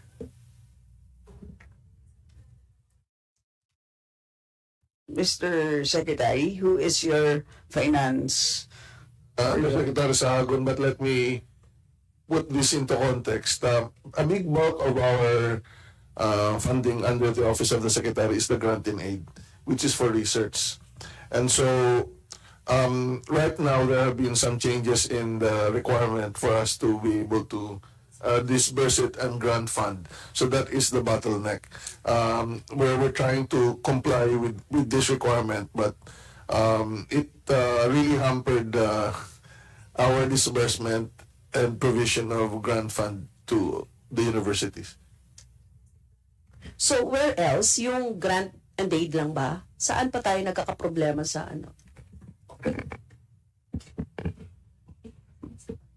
Madam Chair, if I may. Yeah. Per our records po, yung aming disbursement rate as of June is 38%, but it has increased to 44% by July 31, 2024. And I'm sure it has increased even more by August of 2024. So, nagkaroon din po kami ng... Pero wala pa rin po yun sa half. Diba? 24%. But in terms of obligation, we are already half by July because it's 56% na po ang aming obligation rate. So, and as of June 30, so 49, so almost half na po. So, as far as obligation is concerned, tama naman po ang programming namin. We are able to obligate our funds for this year. So, in disbursement po is also according to the programming of the cash required by projects and also the programs that have to be implemented. So, sinusunod lang din po namin ang program. Thank you, Madam Chair. Kong Arlene, just a quick interjection. But how do you define disbursement rate here? What's the denominator? Is this disbursement over obligation or It's what's the base? the disbursement rate is disbursement over allotment, and we also have disbursement over obligation. Yeah, so itong 39%, pakiklaro kung ano yun. The first disbursement over allotment is 38% as of June, which has increased to 44%. In disbursement over obligation is actually 77% as of June and already 80% as of July. So mataas naman po yung aming disbursement over obligation. The disbursement over allotment is also close to the 50% of our allotment.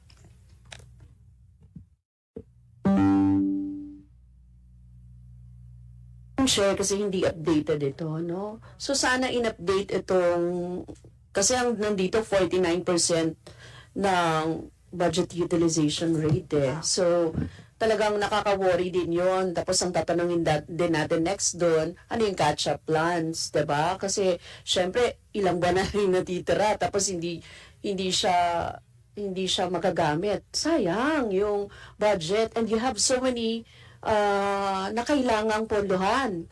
So, Madam Chair, yun po yung ano natin, tanong. For the R&D grant and aid, we already have the plan. On the pipeline are the 8 big ticket R&D projects that I mentioned in my presentation. Nasa ano na po, evaluation process. And once that those projects will pass, then a significant funding will be taken by that funding requirement. Anyway, Madam Chair, kailangan ayusin yun, Madam Chair. Kasi Actually, kaya ko tinanong yung formula kasi yung ibang ahensya kasi ang pinipresent nila is disbursement over obligation. Sila kasi, ang pinisant nila, disbursement over allotment. Masyado silang honest. Kaya, Kaya tinutulungan ko sila. Halata ba? Siyempre, di ba? Oh, yon. Madam Chair, we usually report that because we ourselves would be criticizing other groups why the very low utilization. That's why we wanted to make sure that we have catch-up plans for the grant in aid kasi that's the biggest eh. So we crafted big ticket R&D projects which would really align with the global trends and also make sure that we have a control of this fund so that this will be used to the maximum. Yes, Madam Chair, kasi ang worry natin dito, syempre, yung mga scientists na hindi nababayaran, researchers na hindi nababayaran, yung mga ganyan, ano, na importante sa paggawa ng trabaho ng DOST. Yan, Madam Chair. Yung second question ko, Madam Chair, it is directed to the FNRI. Yan. Madam Chair, ang question ko dito, how did they come up with the National Food Bundle for the monthly food threshold for a family of 5? In the development, Madam Chair, of the food threshold, in the development of the food threshold, there are two parts. The first part is done by FNRI, and it's FNRI which develops the reference menu. So, for every province, we just look at the commonly consumed food that are low cost and nutritious, and food that comply with the nutritional requirements. Then once we do that, we submit it to PSA for costing. So that's the second part of the development of the food threshold. So the 64, we provide the reference menu, but the costing is done by PSA. Ilagay na nila na 64 agad, Madam Chair. Yeah, Para they ganyan. base it on their consumer price index, the pricing or the costing of the reference menu. Yan.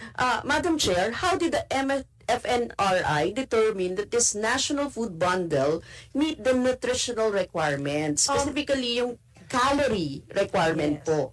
What is the minimum caloric requirement for men and women at ages 19 to 29? So I believe yun yung ginagamit ninyo, no? Yes. The reference menu should comply with the nutritional requirement, 100% of the energy intake, which in calories would be about 1,900 kilocalories.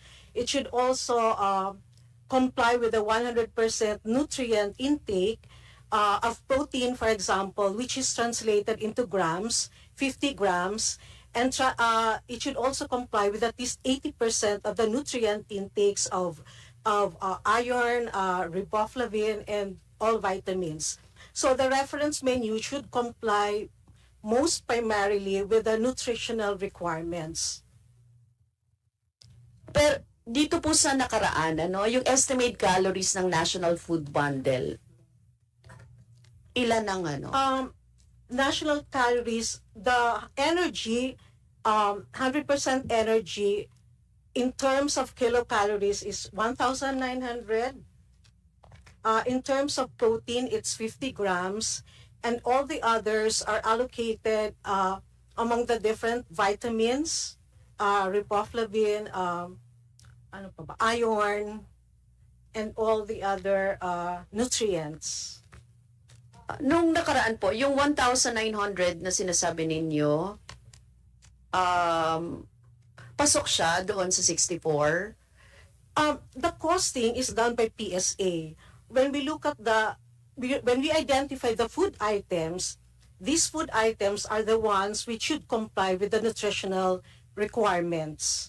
Iba ba siya per region? Iba-iba po per region. So maaaring mas mababa yung makuha nila? Mas mababa in some or more expensive in some, depending on the locally consumed food items.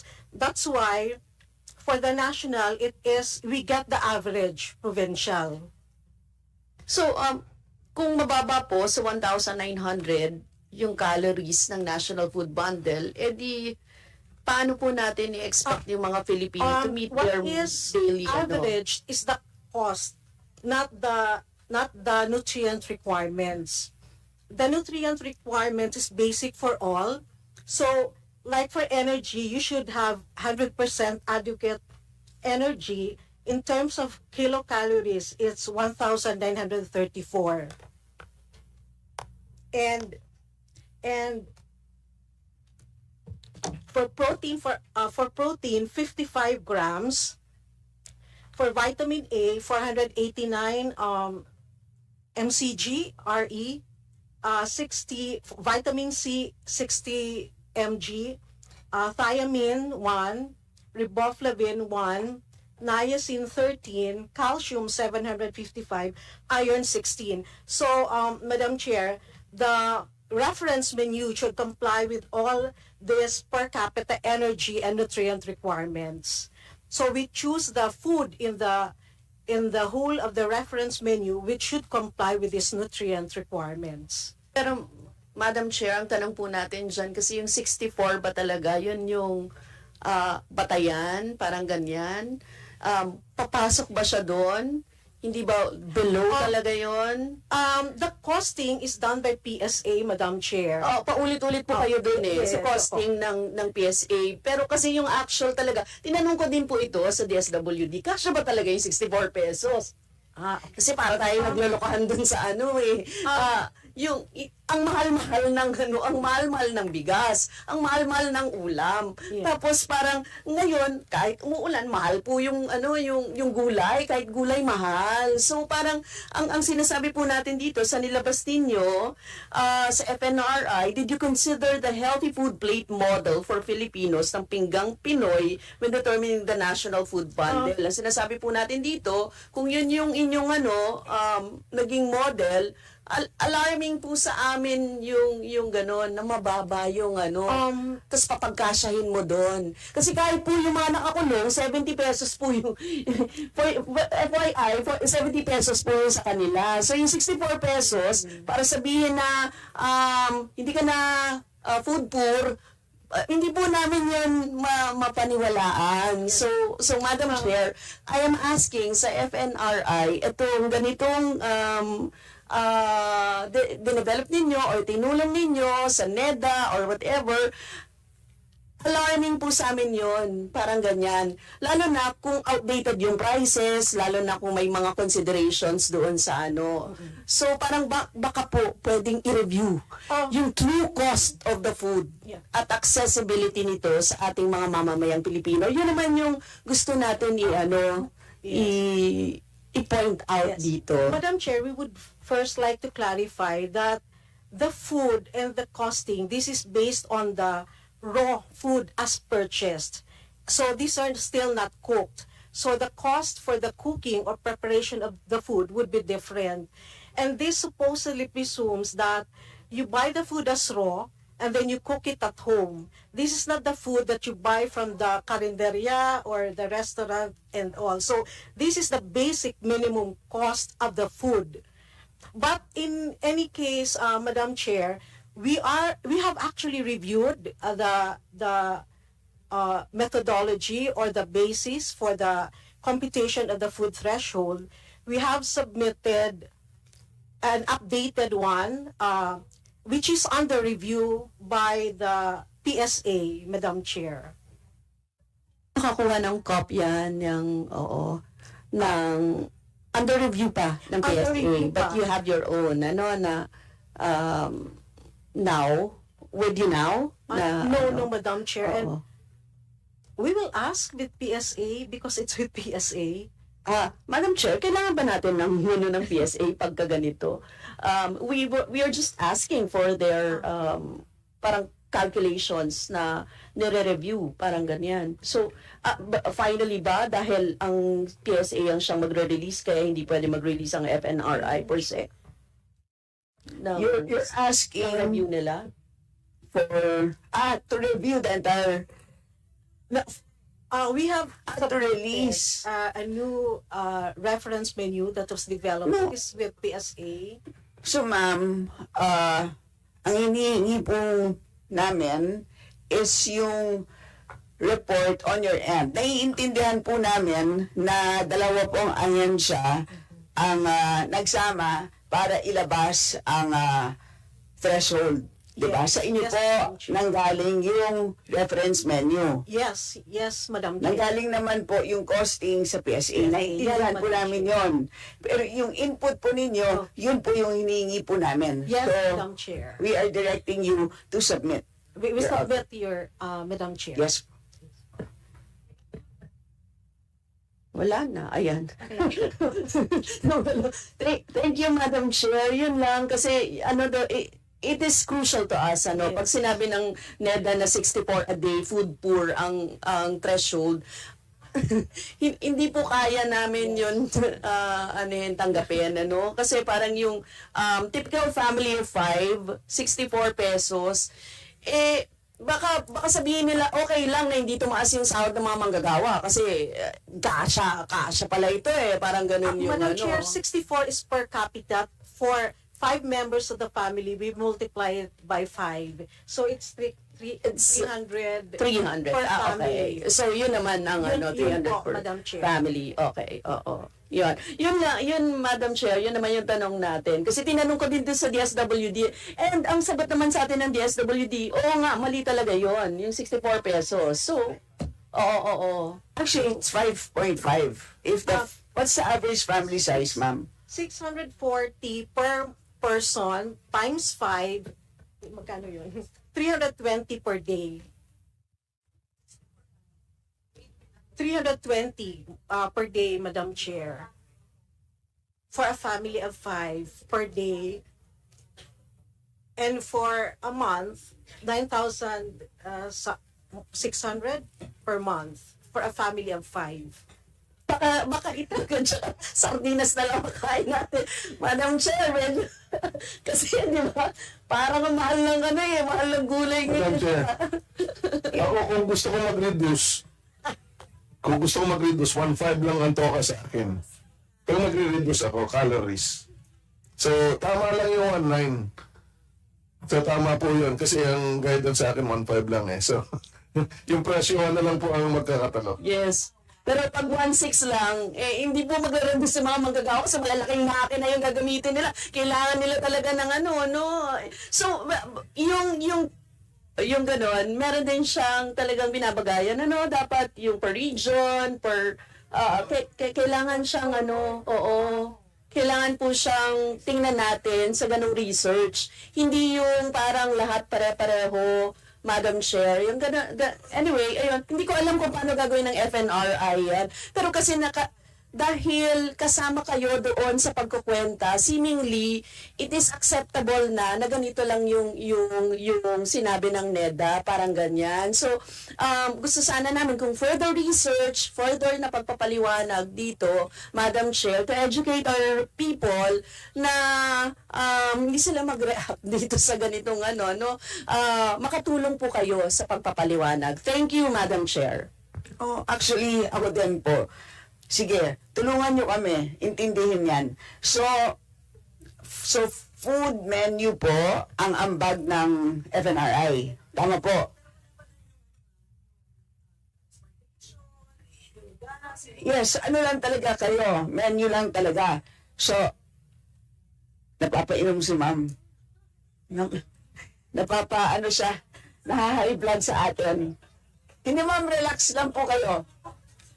Madam Chair, si Director Ras ay attorney. Attorney, kaya maingat siya sumagot. Si attorney? Attorney. Si ma'am? Attorney siya. So, anyway, meron ako isasadya sa kanila kasi inutos ko na sa USEC for R&D.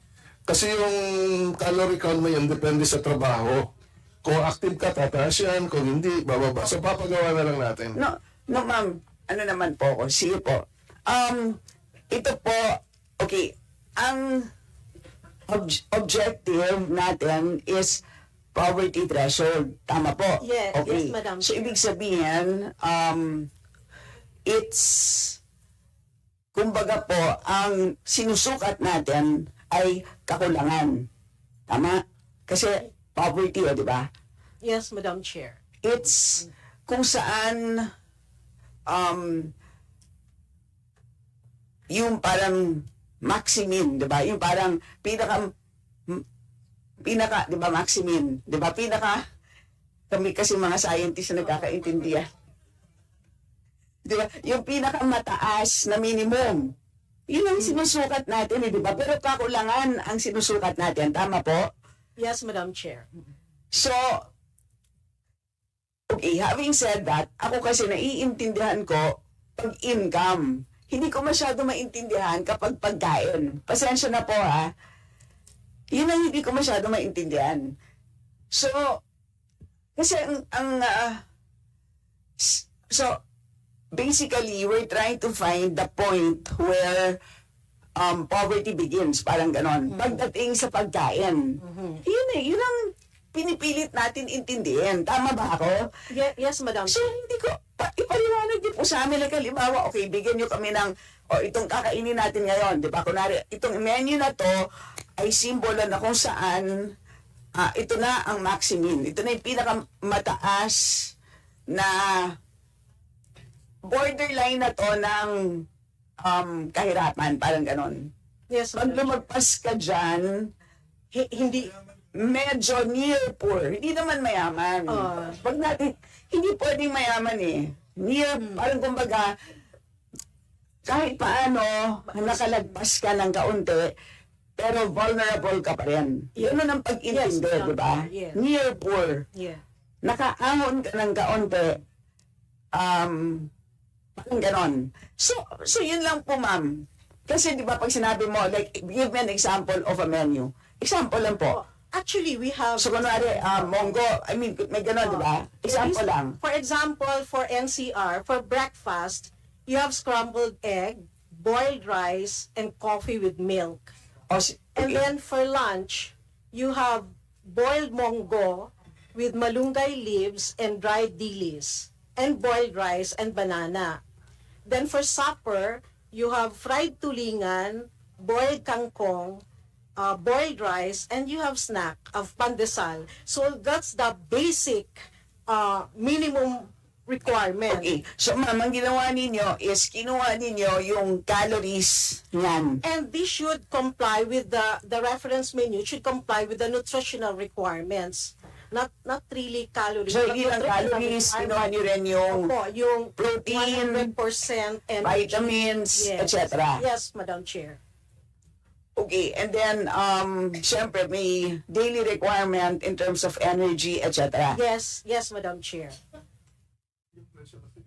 So, And then yun ang hindi ko maintindihan. Paano nyo sinasabi na, so itong calorie requirement na to ay kapag nilagpasan mo yan, ay ano ka na, graduate ka na sa poverty. Yun ang hindi clear sa akin. Madam Chair, hindi namin ginagawa yan.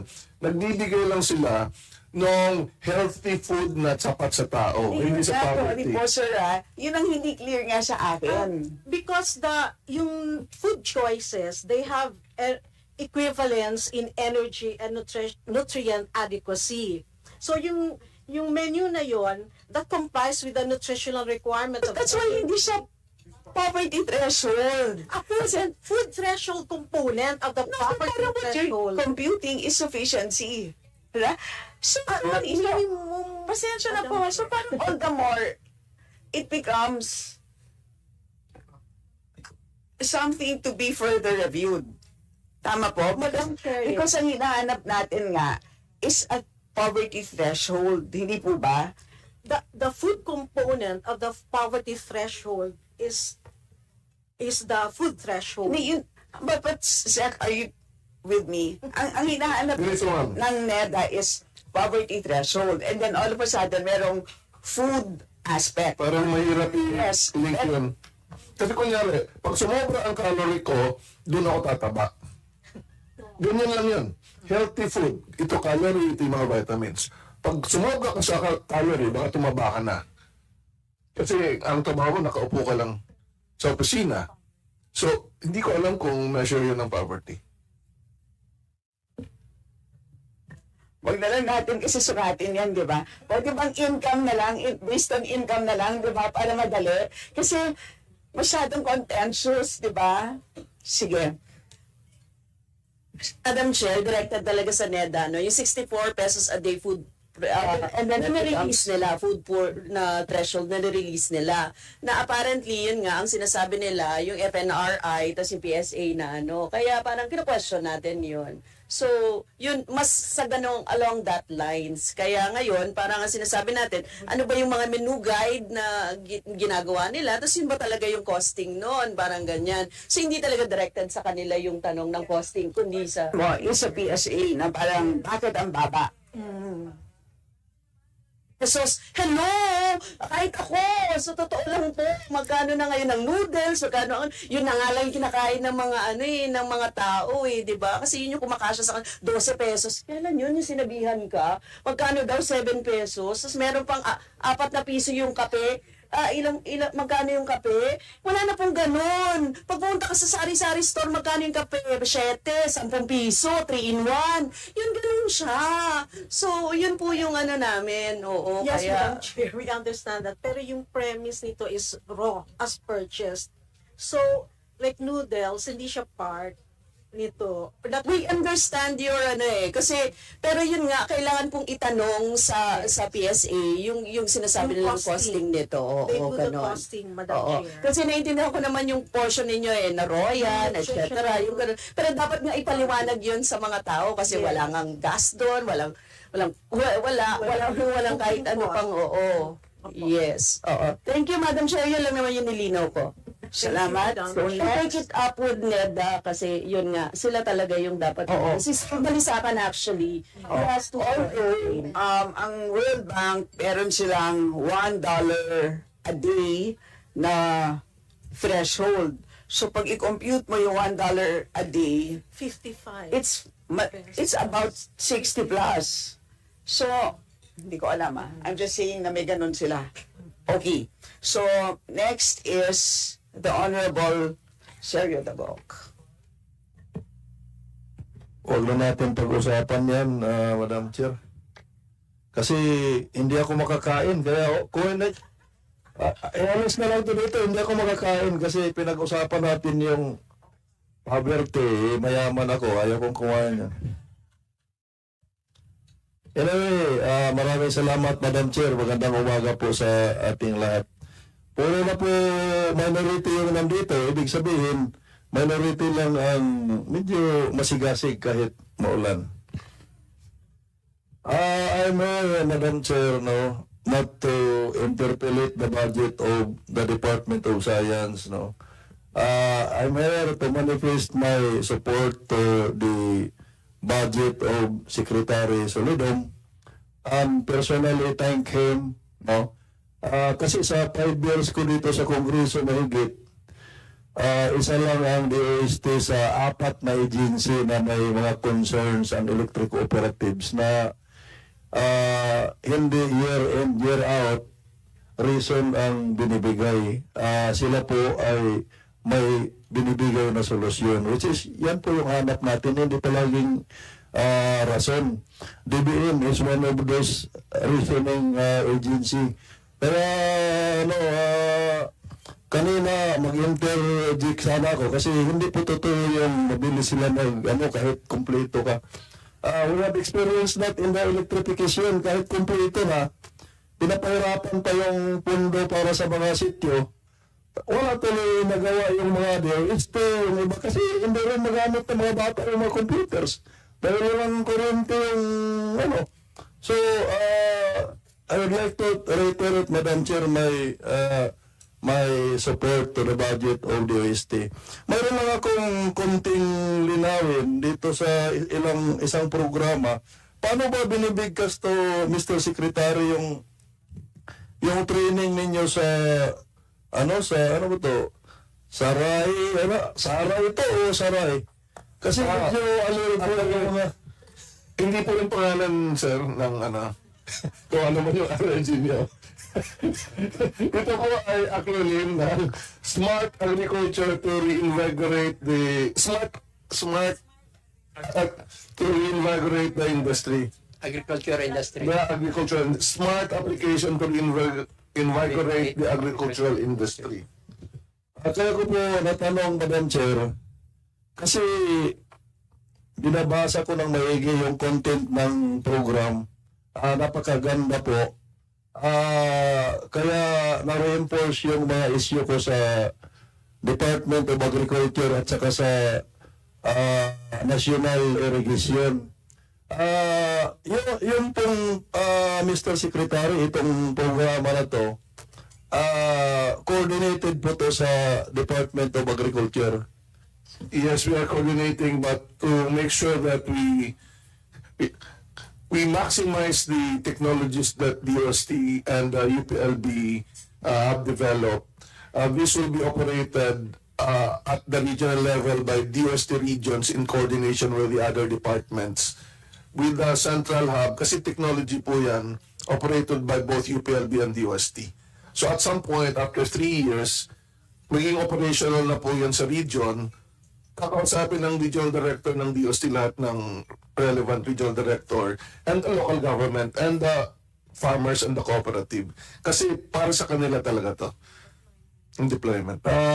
Madam Chair, I personally allowed the DOST. This is another one step, concrete step na may enhance yung food production natin. Baka matingnan lang po, Mr. Secretary, yung problema natin sa irrigation. Marami tayong irrigation na wala po talagang tubig. Baka may tulong kasi that is my issue for the last 2 years. Sa amin lang, 4 na irrigation. Isa doon sa lupa namin sa Dinagat. Parang yung National Irrigation Administration para sa akin, National Administration na lang kasi wala talagang tubig, walang irrigation. Parang water district na kapag tag-araw, wala na. District na lang, wala ng water. Madam Chair, if I may respond. We have projects related to the environment, so water is a big part of our research agenda. So we are looking at the various technologies that can help the other departments, no? And as mentioned earlier, we are crafting a very big program to really combine all the different data that we have in the UST and the government to really look at issues like water. So yung smart water infrastructure management as well, which is which has the purpose of really looking at maximizing water resources, dams and irrigation. Yun po yung research arm natin na tinayo para maliban sa DOST, we can involve the academe. Thank you for that. Kasi yung pinag-usapan kanina napakahaba, yung poverty threshold. Hindi na natin pag-usapan yan kapag natin yung objective nito. Ang laking tulong nito para hindi natin mapag-usapan kung 50 pesos, 60 pesos.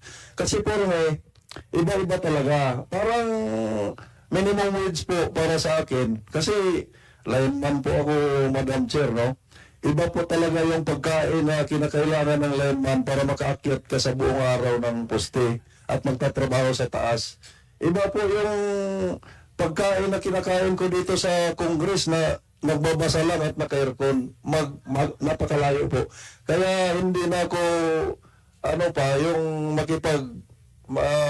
pa doon sa issue kung magkano talaga kasi ang hirap po yung issue na yan. Instead na we will dwell on that, susuportahan na lang natin itong, Sarai. Sarai. Baka pwedeng ma-review ninyo ito, Mr. Secretary, kasi magiging political issue na naman po. Ito, natabunan nyo nga eh. Hindi yan. Nauna pa yan, nauna pa. Saka, we have to make sure that we will have to really make it successful kasi ang sabi ko sa project leaders, pag hindi yan umubra, aray na po yung project. Madam Chair, I would just like to manifest na pinapasalamatan ko yung DOST for partnering with the National Electrification Administration in developing the SCADA system sa mga maliliit na electric cooperatives na hindi kayang bumili ng system na yan.